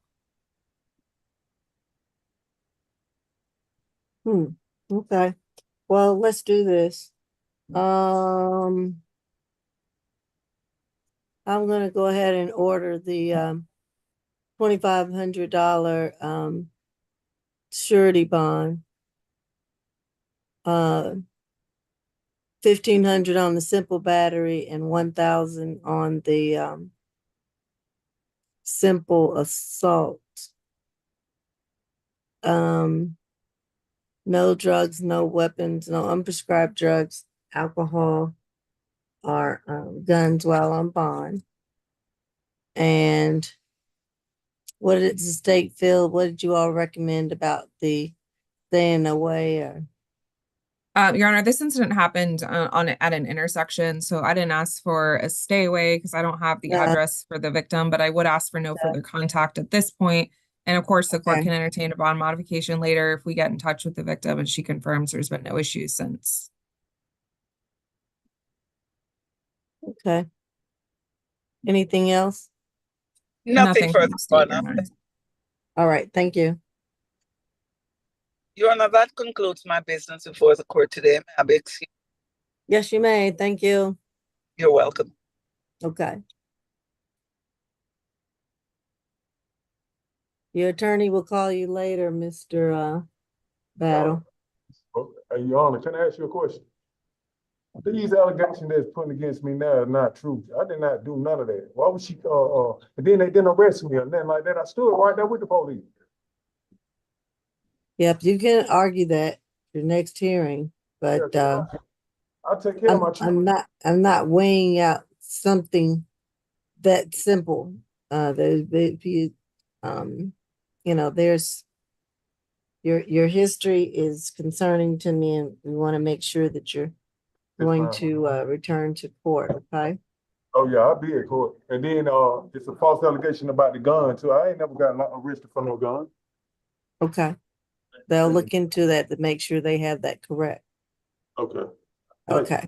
Mm-hmm. Next we have position number 7, Mr. Oglesby.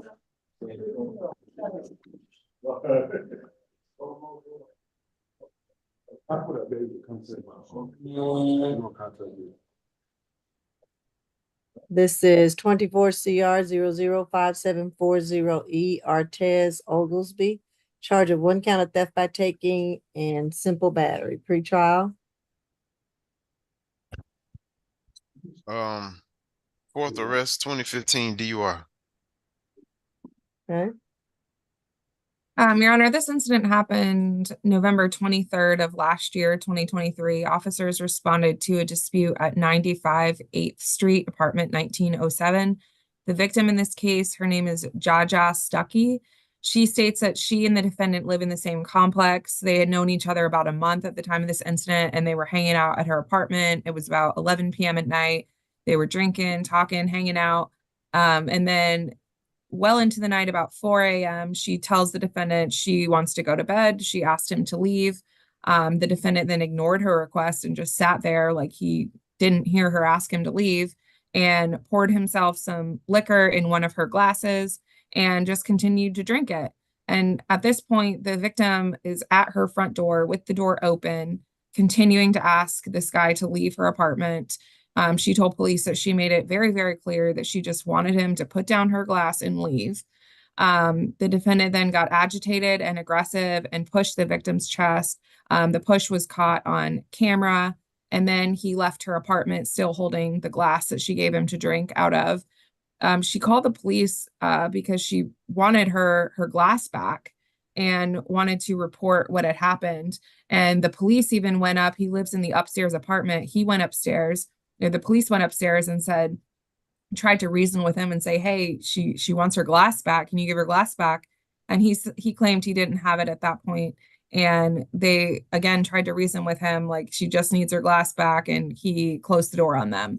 And so at that point, they took out arrest warrants for him. Your Honor, I'm asking for a signature bond through pretrial services, no further contact with Miss Stuckey, anger awareness course, no weapons, drugs, or alcohol. And I would ask for a stay away. I understand they live in the same building. I'm not sure if they still do since it's happened about a year ago. But stay away from, he doesn't live on her floor. I'd just say stay away from her floor entirely. Thank you. And if the court can sound for Miss Stuckey, we've not been in touch with her today. All right, Miss Stuckey. Miss Stuckey. All right, go ahead, Petey Cook. Yes, Your Honor, my client denies the allegations as stated in the warrant. However, we don't have a, we have no objection to no further contact and stay away as long as it's limited to her apartment because he lives in the same apartment complex. We would object to the anger management course. Okay. I will order a $2,500 signature bond through pretrial, $2,000 on the simple battery, $500 on the theft by taking. No further contact with the victim, Jaja Stuckey. Stay away from her building and residence. Your Honor, I think he might live in the same building. Can we The just same say building? Yeah, I think he might. Can he answer that? Do you live in the same building, Mr. Oglesby? You do? Different floors? Okay. Well, you need to stay away from her floor. I don't know how this is going to work. You know, it did happen over a year ago. I'm assuming there's been no incidences since that time. Apparently not. Want to make sure and that the witness is not going to be intimidated or fearful. If she lives on the 5th floor and he lives on the 6th floor, but he needs to not go on her floor. Okay. And to, you know, I would say 200 yards away is what the order's going to say, as best he can do. If he sees her coming and going, he needs to stay back, hang back, or go the other way.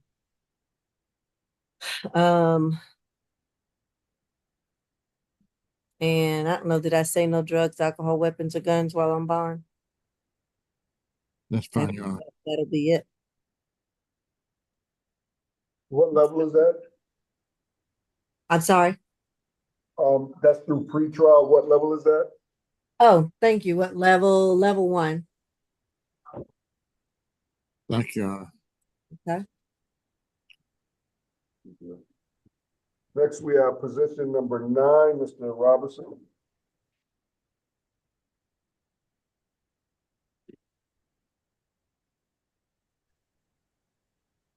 This is 24 CR 005743A. Charles Antonio Robinson, charged of 1 count of battery family violence, pretrial. 12 total. 2022 riot in penal institution. On probation out of Douglas County. Criminal attempt to commit a felony. Also on probation for riot in penal institution. 2022 probation, 2021 battery conviction. 2015 robbery that was dismissed. And he's wanted out of Douglas County. That's it. Okay. Your Honor, this is my case. This is an incident that occurred in June of this year, June the 26th. I would say with all candor that this case should be transferred as a felony based on this defendant's criminal history, but my request through the DA's office has not been responded to. Mr. Robinson has a prior battery for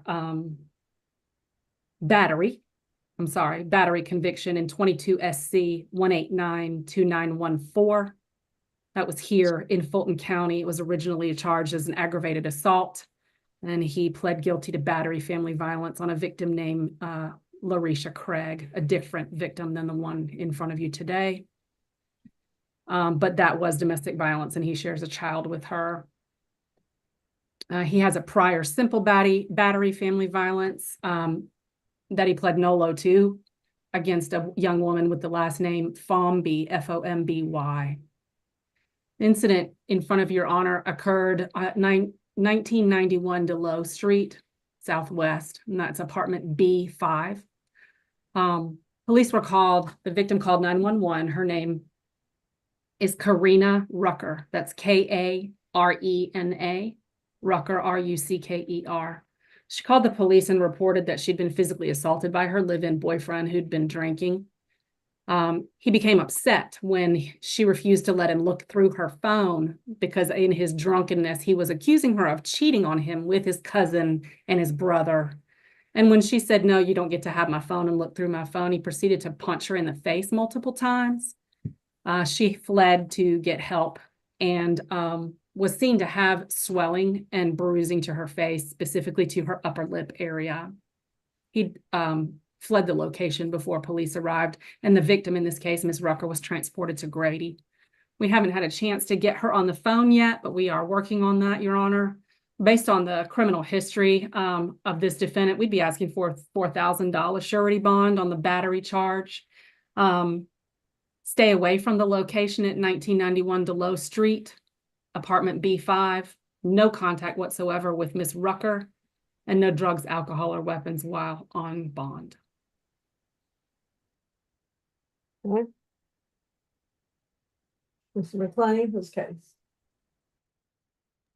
Yes, Your Honor. Naturally, we'd be asking the court to consider a bond lower than that, down to and including the notion of a signature bond if possible. And it is, would say that he got a GED. Oftentimes people get a GED only when they're forced to or when they're in custody. He got it on his own. So that shows some gumption. I would translate that gumption into the notion of he's organized enough to make his court without fail. He did give me the phone number of his father. I have not yet been able to get his father. His father is local. He's local. Current address is local, born in Atlanta. So he's got plenty of community ties. Okay. And let me know that the Douglas County thing in the reading of the record, I understand that, and I'm sure the court knows that there's a probation warrant. I mean, it's not like there's 15 different things out there. It's basically one case that ended up with a probation warrant now. Mm-hmm.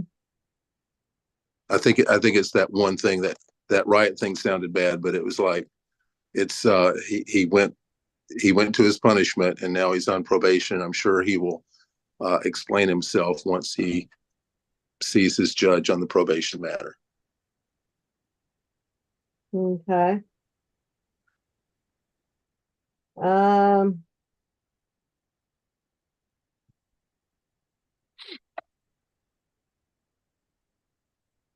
I will order a $2,500 surety bond.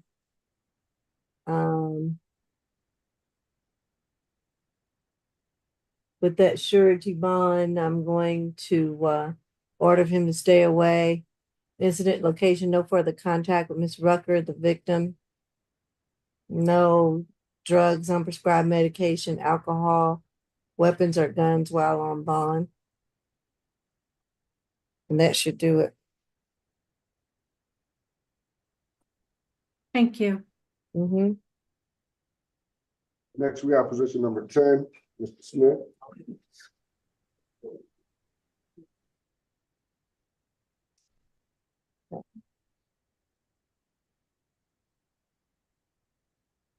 This is 24 CR 005744Y, Curtis Smith, charged with 2 counts of abandonment of a dependent child. Is this child support?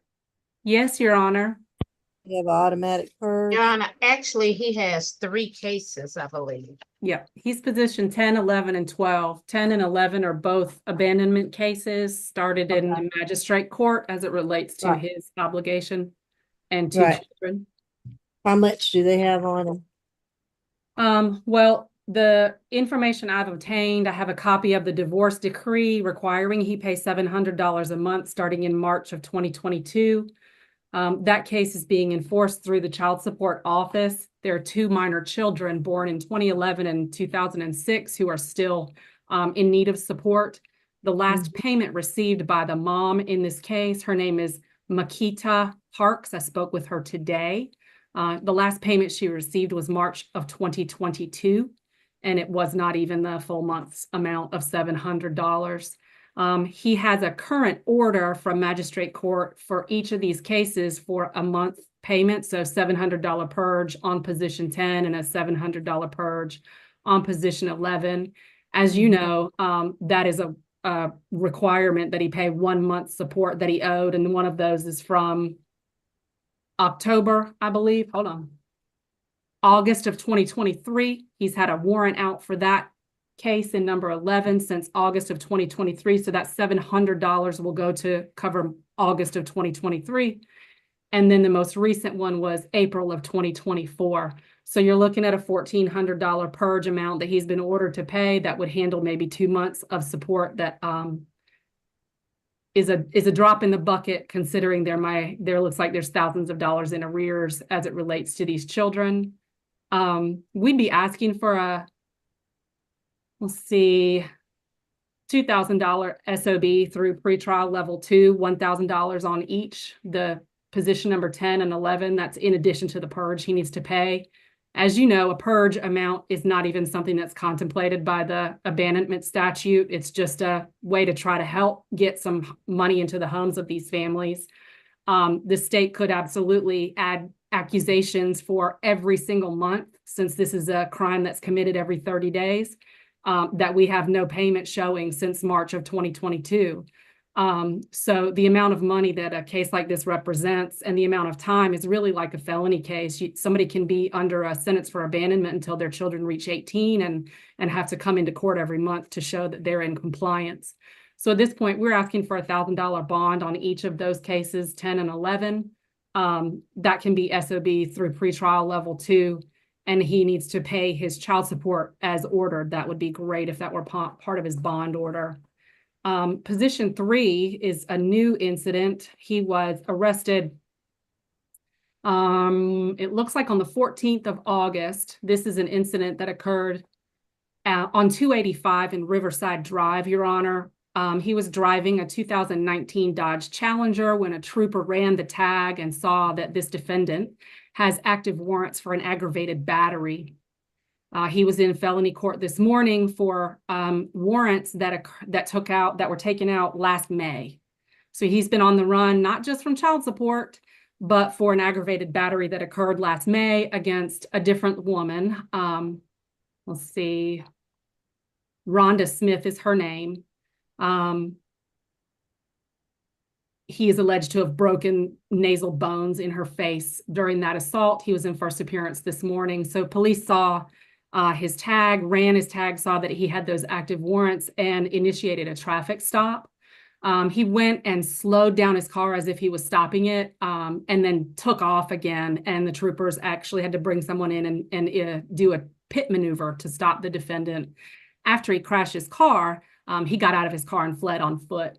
So the charges in this case are the misdemeanor fleeing, obstruction by running away, and guess what? He doesn't have a license because of child support. So that's part of the case as well. We'd be asking for a $3,000 surety bond, Your Honor, on that case. That not only presents a safety issue, but we'd ask that you order him not to drive without a license and no drugs, alcohol, or weapons while on bond. Thank you. Okay. There also is a CWAC criminal history, and it appears that he is ripe for a case regarding his failure to register as well. So that may be forthcoming. On the 2 abandonment cases, They are going through child support services, and I thought they used to issue an arrest warrant and tell us the purge amount, which is equal to 1, 2, or 3, months of child support. And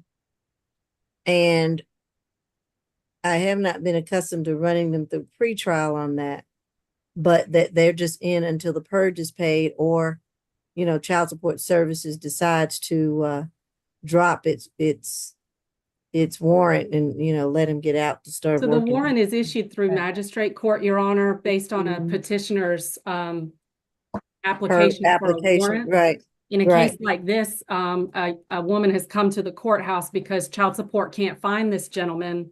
He's not complying and he works for himself. So there's nothing to do, income deduction order on. Mhm, So the mhm. purge amount ordered is for a $700 amount on position 10 and a $700 amount on position 11.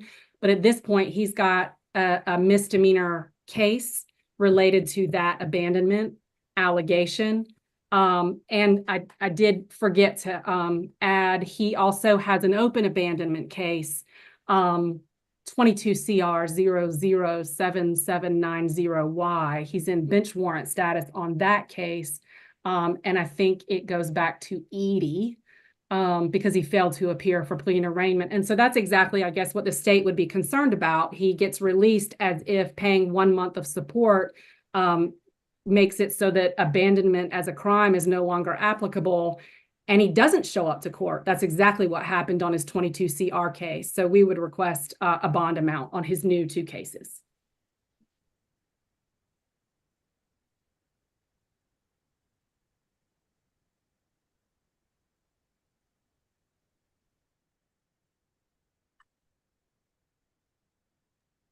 I think we just lost our judge. Oh, wow. Did she disappear? Yes, ma'am. Okay, let me try to get her. Huh. Hold tight. Thank you. Miss Grace, she's trying to get back on. No, she isn't, not as of She yet. said she had a power surge and she's trying to get back on. That's fine, but she's not in Okay. the waiting room as of yet.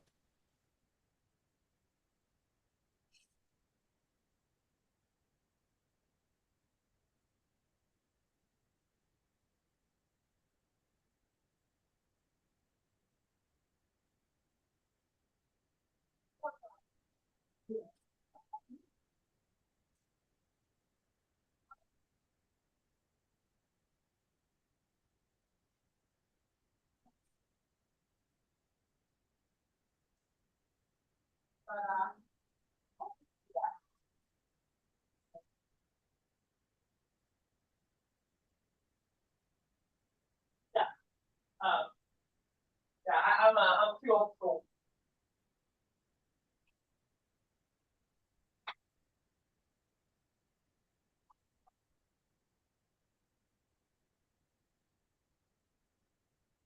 Does it appear that she's trying to get on, Miss Grace? Nope. Okay, let me reach back out to her.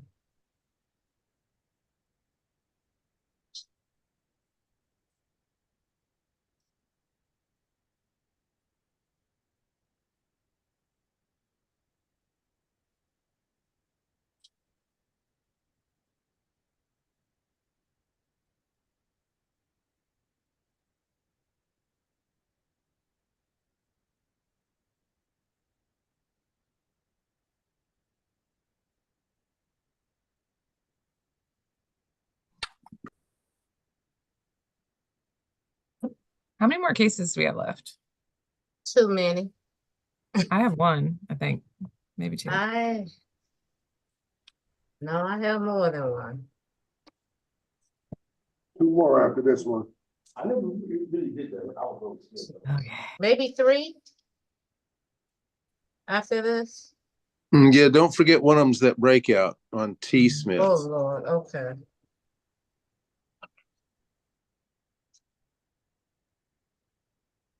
I'm trying to reach you guys. Bear with me.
Can you hear me, Your Honor?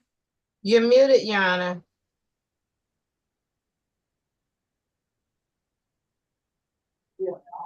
Judge, you're muted.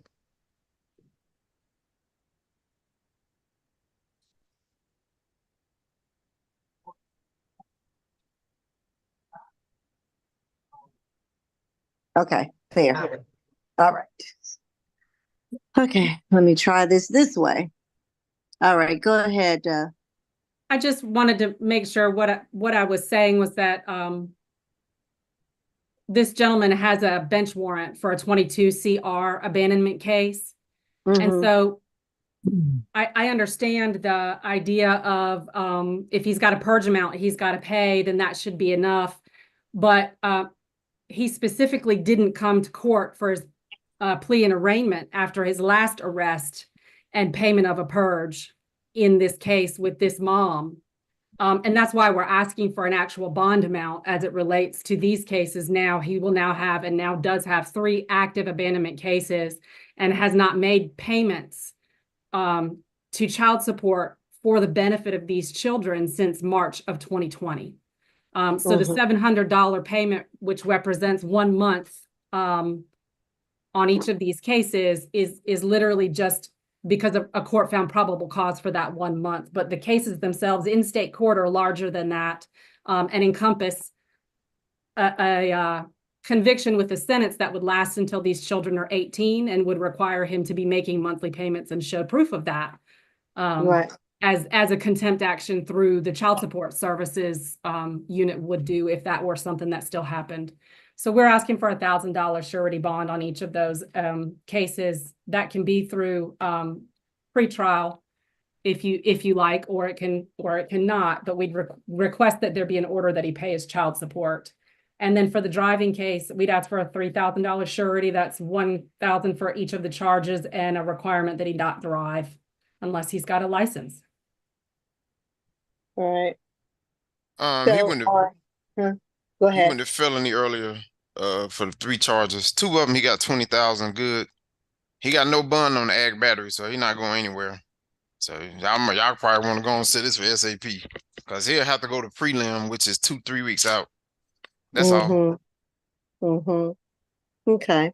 So then on the first abandonment case, and I guess the only thing, Your Honor, I'll represent him on this one. right, state is that I did not want it to be conflicting or contradictory with the application for the warrant on each of the abandonment cases. And so with the 2 counts, the 700 is what it is for both children. Yes, Your Honor. $700 would represent a payment that includes both children. They're just 2 counts, for one for each child. It's not double that. Right, and not double that, right? Yes. And so he's got an arrearage that he's supposed to be paying an amount on as well. I didn't include that either. I was going to say, what is his arrears amount? Sometimes it's half of it, which would give it 1,000 if his arrears is 300. Arrears repay is 300 and then 700 for the current. Correct. So we did, I wasn't inclined to include that information. I just wanted to make sure it was clear that there were 2 children that were owed a duty to support and that there's an order in place. And the total amount for 1 month is $700, Your Honor. Right. And let me ask this one last thing. Is that what she put in her application, the 700 or the 1,000? 700, Your Honor. And that is what the order says. I pulled the order from the system. It's a divorce order. Oh, okay. Okay. So they haven't even modified and added the arrearage amount to... They probably have through child support. I did see on her portal for DHS that there's a $700 a month amount plus an amount for a significant arrearage since he hasn't paid her since 2022. But that's something that the child support office and DHS will have to deal with unless they want to give me a contract to do that work. I know, right? All right, so let's do this. I'll be Miss Allen's agent if she would like to. I tell you. So I'm trying to make sure we get it right, and that is with the 700 purge per the application for the warrant. And then I know she was saying he was FTA. And I'm just making sure I have the authority to make it 1,000 as opposed to 700 for his bond on positions 10 and 11. Yes, Your Honor, you can issue the bond and literally put on there separate from the $700 purge ordered by magistrate court. And also it's your discretion. You can tell me no, it's totally fine. Yeah, no, want to make sure that we're doing it right. So we've got the $700 purge, Ms. Bridgewater to put in there. And okay, now then he has, let me go with you. So it's just a $700 purge for charge positions 10 and 11. I don't need to break it down for the sake of the jail because I'm showing 2 charges in both 10 and 11. well, see, the thing is, when she did the application for the 2 children together, is 700 per month for 2. So And each case has 1 purge amount of $700. The state is asking for a bond amount to require and ensure that this defendant come back to court. In addition to that, then it would be 1,400.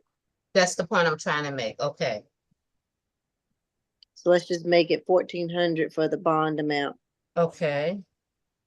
And of course, $700 purge on each charge. Correct. Okay. I'd like to be done on that. each case. Say that, and there's not 2 $700 purges for position 10 and 2 $700 purges for position 11. It's just 1 $700 purge for each of those. Okay. So if you just wanted, I hate to break it in half like that with 350 and 350, if that's what you're trying to say. No, I'm saying I would like the court to issue a bond in position number 10 for $500 surety on each count. And that is separate from the purge he needs to pay that goes to the family he's supposed to be supporting and satisfies the magistrate court warrant. And that in position number 11, the same, $500 surety on each of those counts. Mr. Smith, put your hand down. I haven't spoken yet. Okay. What were you going to say, Mr. McLean? Your Honor, I think learned counsel is correct as to the procedure on the AMC.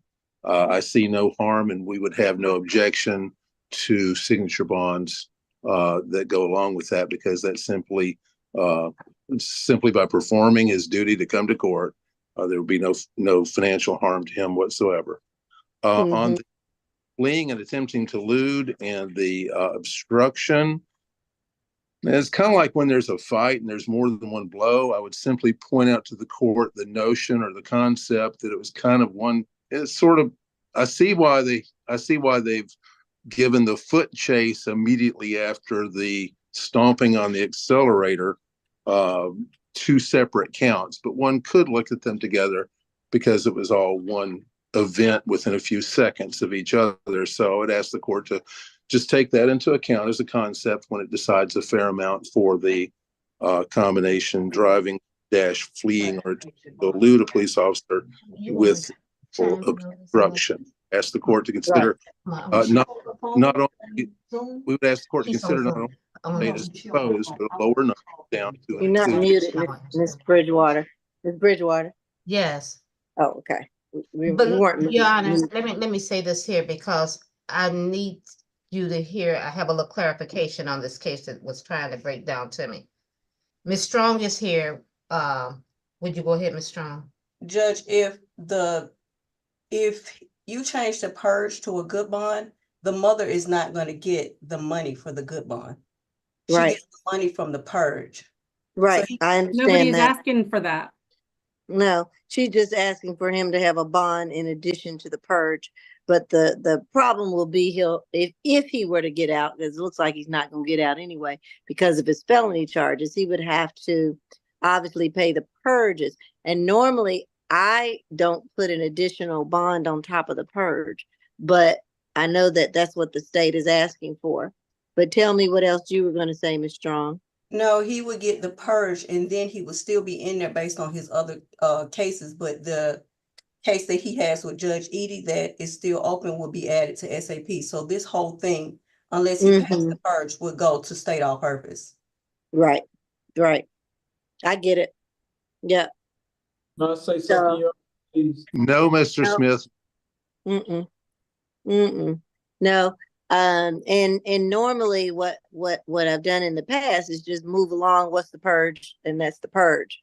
And so I'm just conflicted about whether to add the additional surety bond or signature bond, either way, on top of the purge.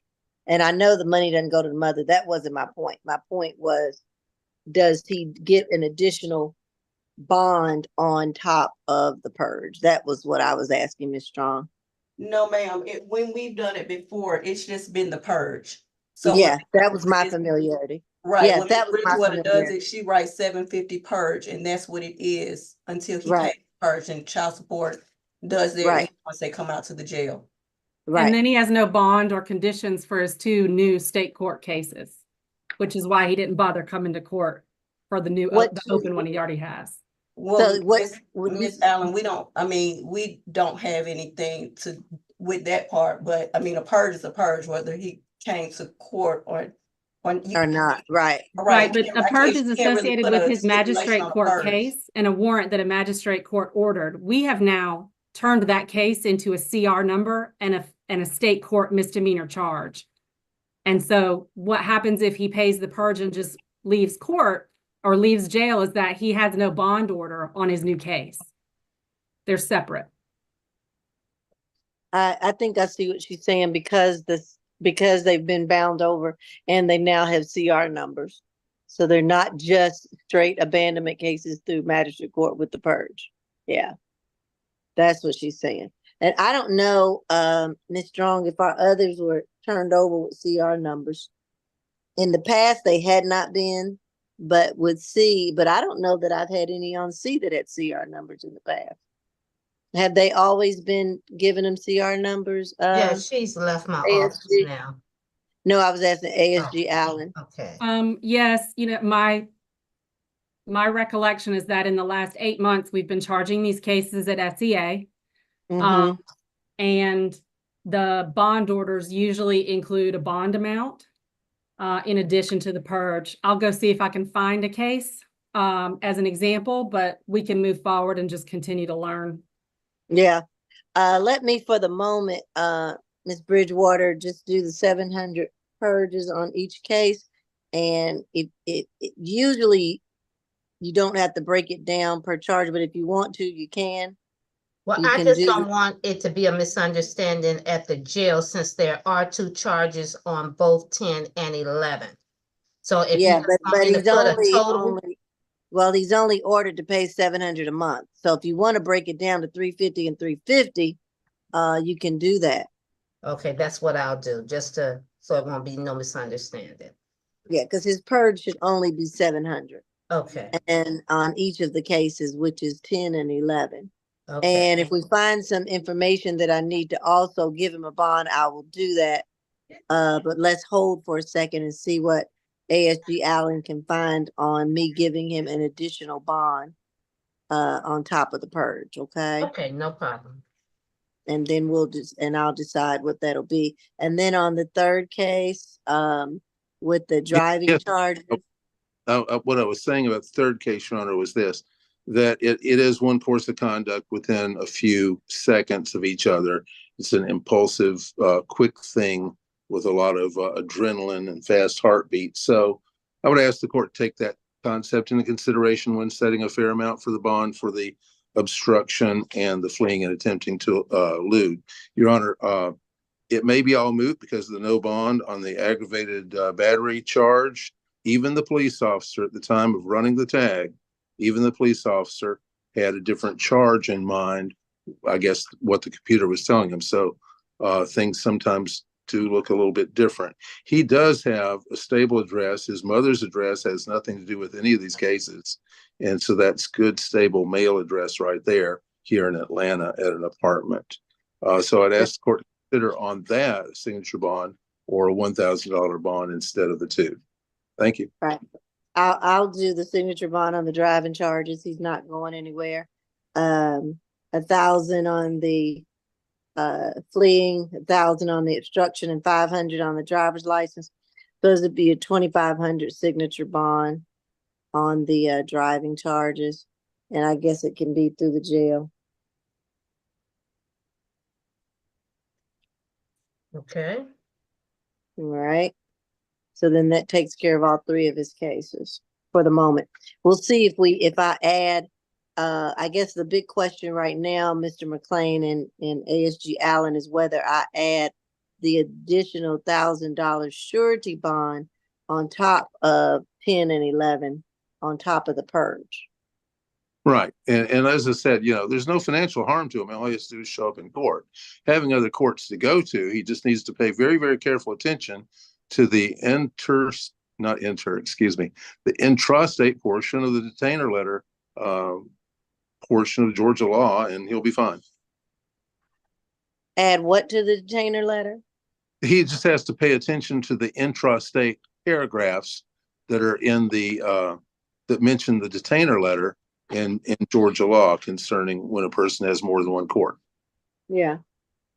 Okay. Well, let's see what we can find before I add that on. All right. What's the next case? So with the other 2, 10 and 11, what are we writing for that? You're writing $700 purge for each, which would be $350 per count. You don't even have to write it all. You gotta pay. You just do purge. Just write purge. Okay. All right. Right. Our next one is position number 13, Mr. Smith. Okay. That's the breakout.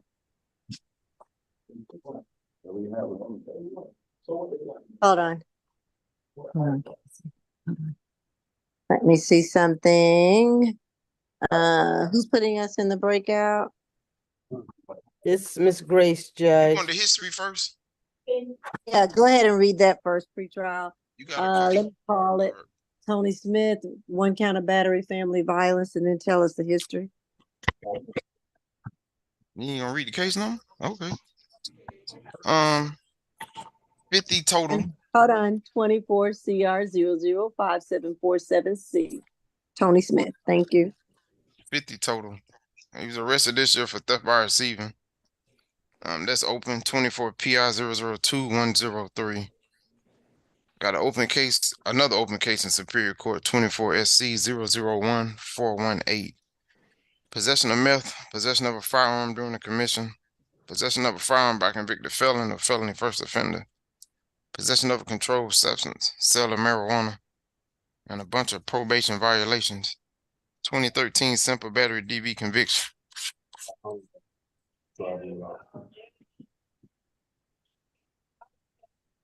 That's it. And McLean, remember, it's 417. We got an FTA, which we gotta go to SAP for. Yeah, he got shit all over the calendar. I think I understand. I got it. And the FTA, she was the child support, she was, I ain't go to court, I ain't getting. I think the breakout's gonna include his mom or somebody with his family. I'm his niece, but my grandma is on there too. I'm not unsure why her camera not on, but she's on here also. Yeah. Are you him and we just need to go, Grandma, the wait. we need to go in the breakout are what to discuss. Okay. I got my kids here right here.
All right, are we in the breakout or we're not?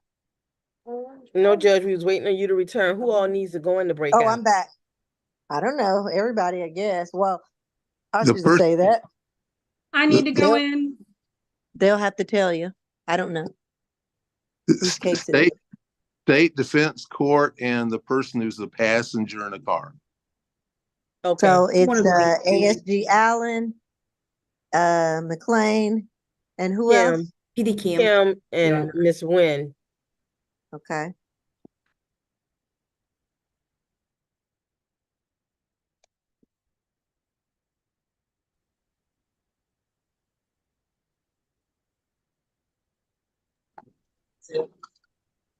His mother's here also.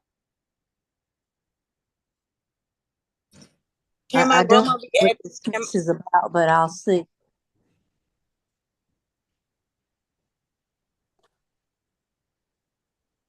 Who is the mother? Who's the Ella mother? Smith. Is someone driving? No, you're on. Like I was carefully looking at that. It looks like it's a passenger. No, I'm the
All right, we're back.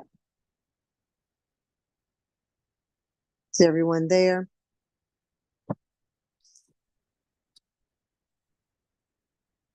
Hello?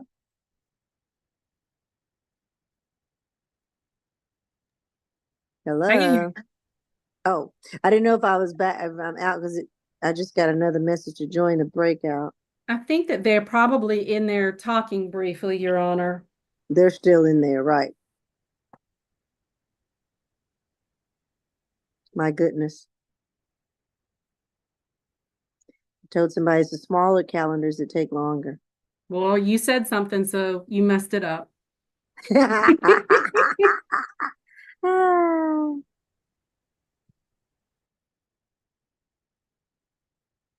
Where's everybody else? I don't know. I was trying to see if I can get back on with my laptop. I had a power surge. And I think I can get back on. Let's see. Maybe not. Come on. Maybe if I turn it this way, I can. Oh, hey, little old man getting big.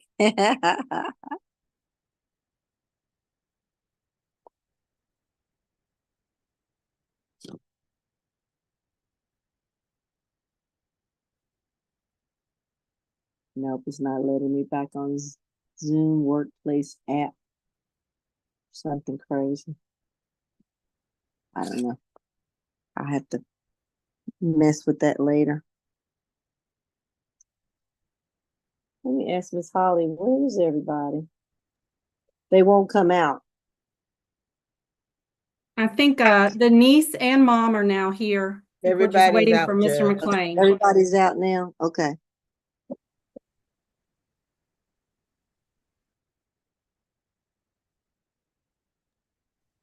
Mr. McLean, are you ready? Yeah, is he back? He is. He's ready, Your Honor. He's just muted. Oh, okay.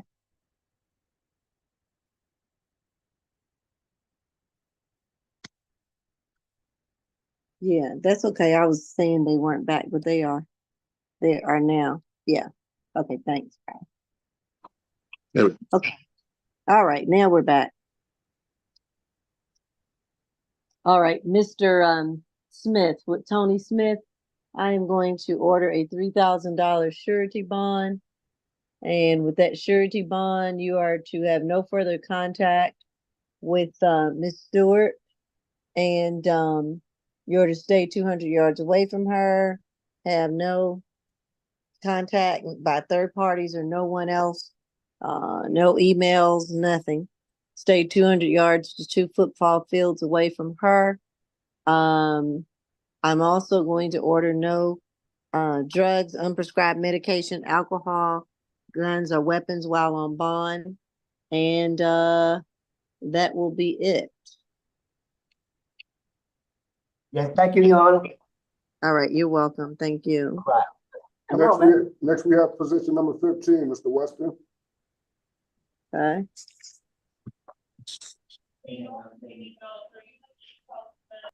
And Your Honor, that's my case. That's the case that is being taken by the DA's office.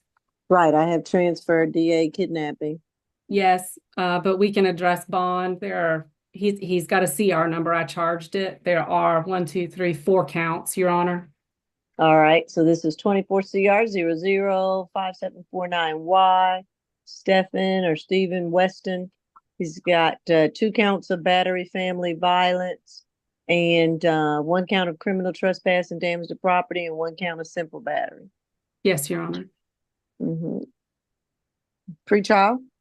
24. He got 2 open batteries in state court. Oh. And on probation, possession of cocaine with intent. All right, state. So, Your Honor, the defendant has 2 open battery cases in state court against the same victim, the victim's name, and I'm not going to say it correctly. I apologize. Malisha Thonglive, and that is THONGVLIVE. Thongvilay, sorry. Thongvilay. Malisha is Malisha. This is an incident that occurred on the 14th, so at about 3 in the morning, less than 24 hours ago. The police were called by staff at the Hilton Hotel at 255 Cortland here in Atlanta, reporting that there was an individual who was seen bound by her hands and feet in the passenger seat of this defendant's car as he pulled into the valet area. He left his car to go inside and see how much there was a room for the night, if it was available, how much it cost. And during that time, the young woman who was visibly injured and bruised and swollen in the face and had her hands and feet bound asked for help out the window. She was helped out of the car and she started to try to rip the tape off of her ankles. She asked for help doing that, but the defendant started to walk back to the vehicle and she fearfully jumped back in the car. He got in the vehicle and left. Police arrived on the scene. They did a be on the lookout call, and the defendant was pulled over and the car was pulled into the same valet station area. The individuals in the car were separated. The victim would not provide much information. At that point, the bindings around her hands and feet had been removed. She reported that she'd been struck multiple times in the face by the defendant and that he had taken her cell phone and smashed it into the dashboard of the vehicle, cracking the screen into bits.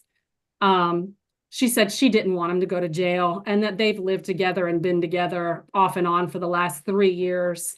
When she stepped out of the vehicle, the obvious refuse and evidence from unbinding herself, removing the tape, and there were zip ties as well around her hands and feet were seen in the passenger car, the compartment of the car.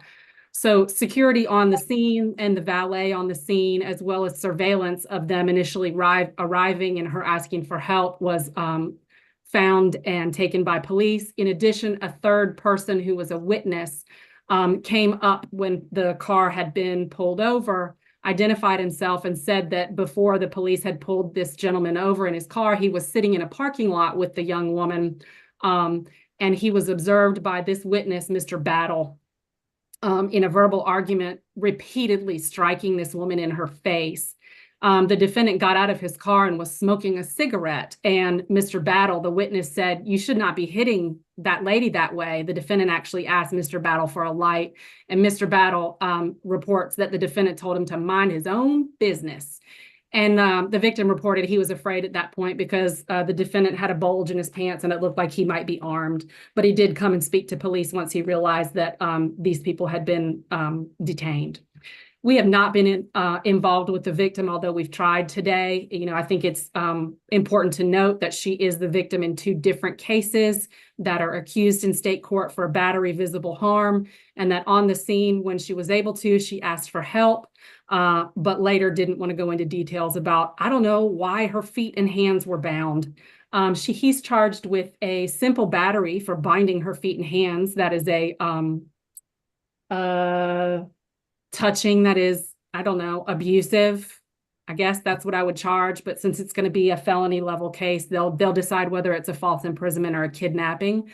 Battery for the injuries seen on her face, criminal trespass for her damage to her phone, Your Honor. And she's got swelling on her face as well. She was hit multiple times. We'd be asking, Your Honor, for a $10,000 good bond. I'll give you the case numbers for his 2 open battery cases against her: 23 CR 002-173Y and 23 CR 006-214Y. The defendant is out on good bonds on both of those cases, requiring he have no contact with this young woman. One was signed in October of 2023, and it's stamped on the top of it, address only with consent from Judge Edie. The other was issued in April of 2023, a $1,000 good bond signed by Judge Morrow. He went from a $1,000 good bond on the first battery. He got a $5,000 good bond on the second battery. And here we are with the third that I would argue is much more serious. And that's why we're asking for a $10,000 good bond, Your Honor, and absolutely no contact.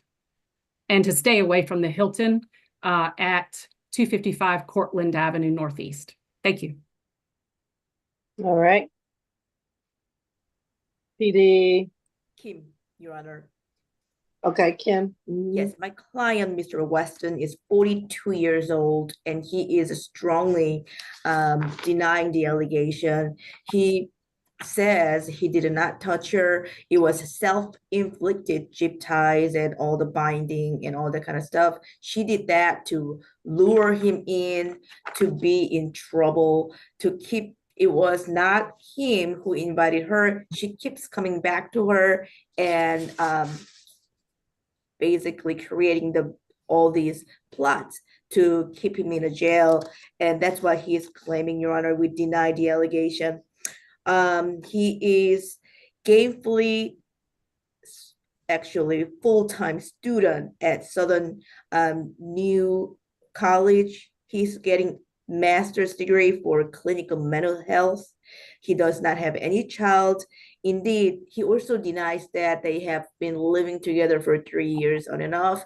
He is married and his wife is legally married, and he does not live with her alleged victim, Your Honor, and he plans to file TPO against her as soon as he gets released. So that way it will impose to the enforcement is also acted upon her as well, because he cannot control her from coming back to him. He is disabled right now. He's a military Navy. He served from 2002 to 2006. He's a veteran. He also has a hold at Fannin County, Your Honor, so he's not going anywhere except Fannin County, who wants him. So I would like to request for a signature on bond through pretrial level 4 and be released to Fannin County. Thank you, Your Honor. Well, I would love to see Miss PD Kim how she can bound and tie her own hands and feet. That would be miraculous. I don't buy that one. But anyway, I'm going to. This is his third case. I'm going to give him a $20,000 good bond. And the way we'll break that up with the 4 charges is $5,000 for each charge. So that'll be a total of $20,000 good bond. He didn't seem to get it. He's got to have no further contact with the victim in this case. Stay away from her residence, her job, 200 yards away from her, whatever those locations are. Don't come around her at all. She's to have no drugs, unprescribed medication, alcohol, weapons or guns while on bond. And I believe that's it. Anything else, counsel? We'd like for him to be ordered to stay away from the Hilton on Cortland. Oh, that's right. That's right. Stay away Thank you. from the Hilton Hotel on Portland. Don't go there. Okay. I think that's it. Thank you.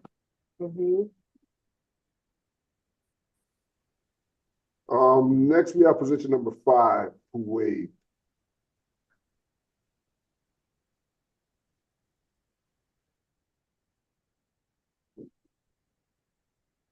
Then go back to the board? Is this the last one? Yes. Okay.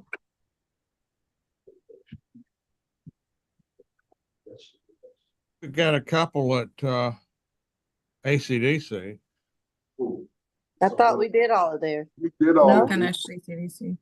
So what are they like? Oh, okay, we did. I'm sorry. I apologize. Okay.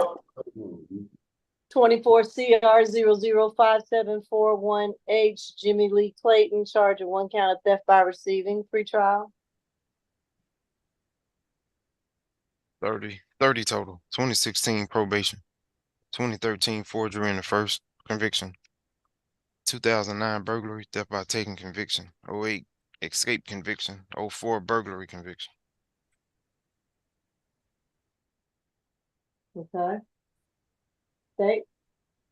Your Honor, this incident took place on August 14th. Officers were flagged down at the intersection of Edgewood Avenue and Jackson Street concerning two individuals who were arguing. The victim in this case, Gregory, I'm not even going to try to pronounce his last name, Essoadampeh. He told police that he returned to his vehicle near 20 Hilliard Street that morning and noticed that his back window had been broken in several times. I'm sorry, had been broken in and several items have been taken out of his car. One of those items were his AirPods, and he was able to track the AirPods and saw that they were moving nearby. He followed the tracker and then made contact with the defendant. The victim immediately noticed that the defendant was wearing his stolen shoes and wearing his stolen bag. And the defendant told the victim that he had paid an unknown person for all of those items and he was willing to sell them back to the victim for the price of $50. And if he would agree to pay the $50, then he would take him to where he put the AirPods. The victim then told the defendant that he was calling the police, and he actually called 911. The defendant tried to flee and he actually followed him while he was on the phone with 911. The police made contact with the defendant, and after a search, they found him to be in possession of all of the items that had been stolen out of the defendant's car. It was a black bag, 2 key fobs, 2 pairs of eyeglasses, the AirPods, an electric vape, and those shoes that he had on. Your Honor, in addition to what pretrial stated, this defendant has several convictions for entering auto. I don't believe for a second that he paid someone, a stranger, for these items. I believe he broke into this individual's car. It's my understanding that the officer dusted the car for prints, and I'm not sure if those were sent off to the GBI or not, but regardless, I understand that his last arrest has been sometime 2016. However, this individual's entire 30-cycle criminal history are all theft-related offenses, several burglaries, theft by taking, except for one charge for or conviction for escape when he was in prison. The periods of time when he is not committing crimes, Your Honor, there was a space between like 2013, 2016. He was incarcerated with the Department of Corrections during those times. Given his extensive theft criminal history, Your Honor, I would ask for a $1,000 surety bond in this case, no further contact with the victim, a stay away from Hilliard Street, no weapons, drugs, or alcohol while out on bond. And we have not been in touch with the victim today, Judge. If you could sound for Mr. Gregory Essoadampeh.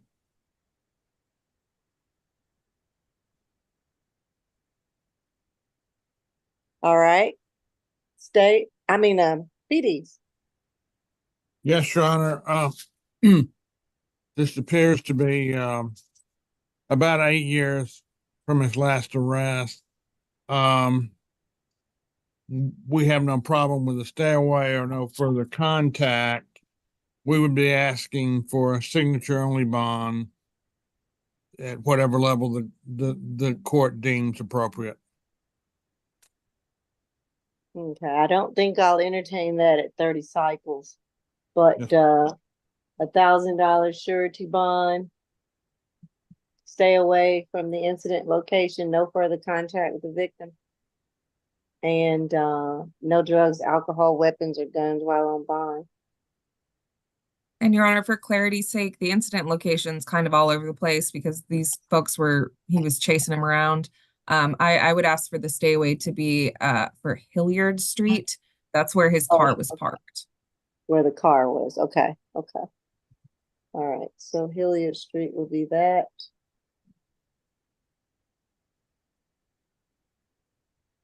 All right. Anything else? Nope. Nothing further, Your Honor. All right. I think that's it.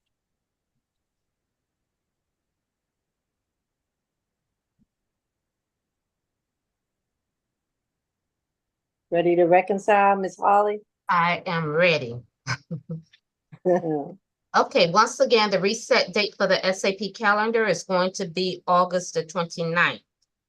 Position number 1 is going to the SAP calendar with a total $2,500 good bond. Position number 2 is also going to the SAP calendar with $2,500 good bond.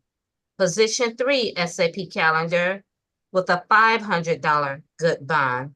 Position number 4 SAP calendar with a $1,000 total good bond. Position number 5 is going to the SAP calendar with a $1,000 good bond. 6 is going to the SAP calendar with a total $4,000 good bond.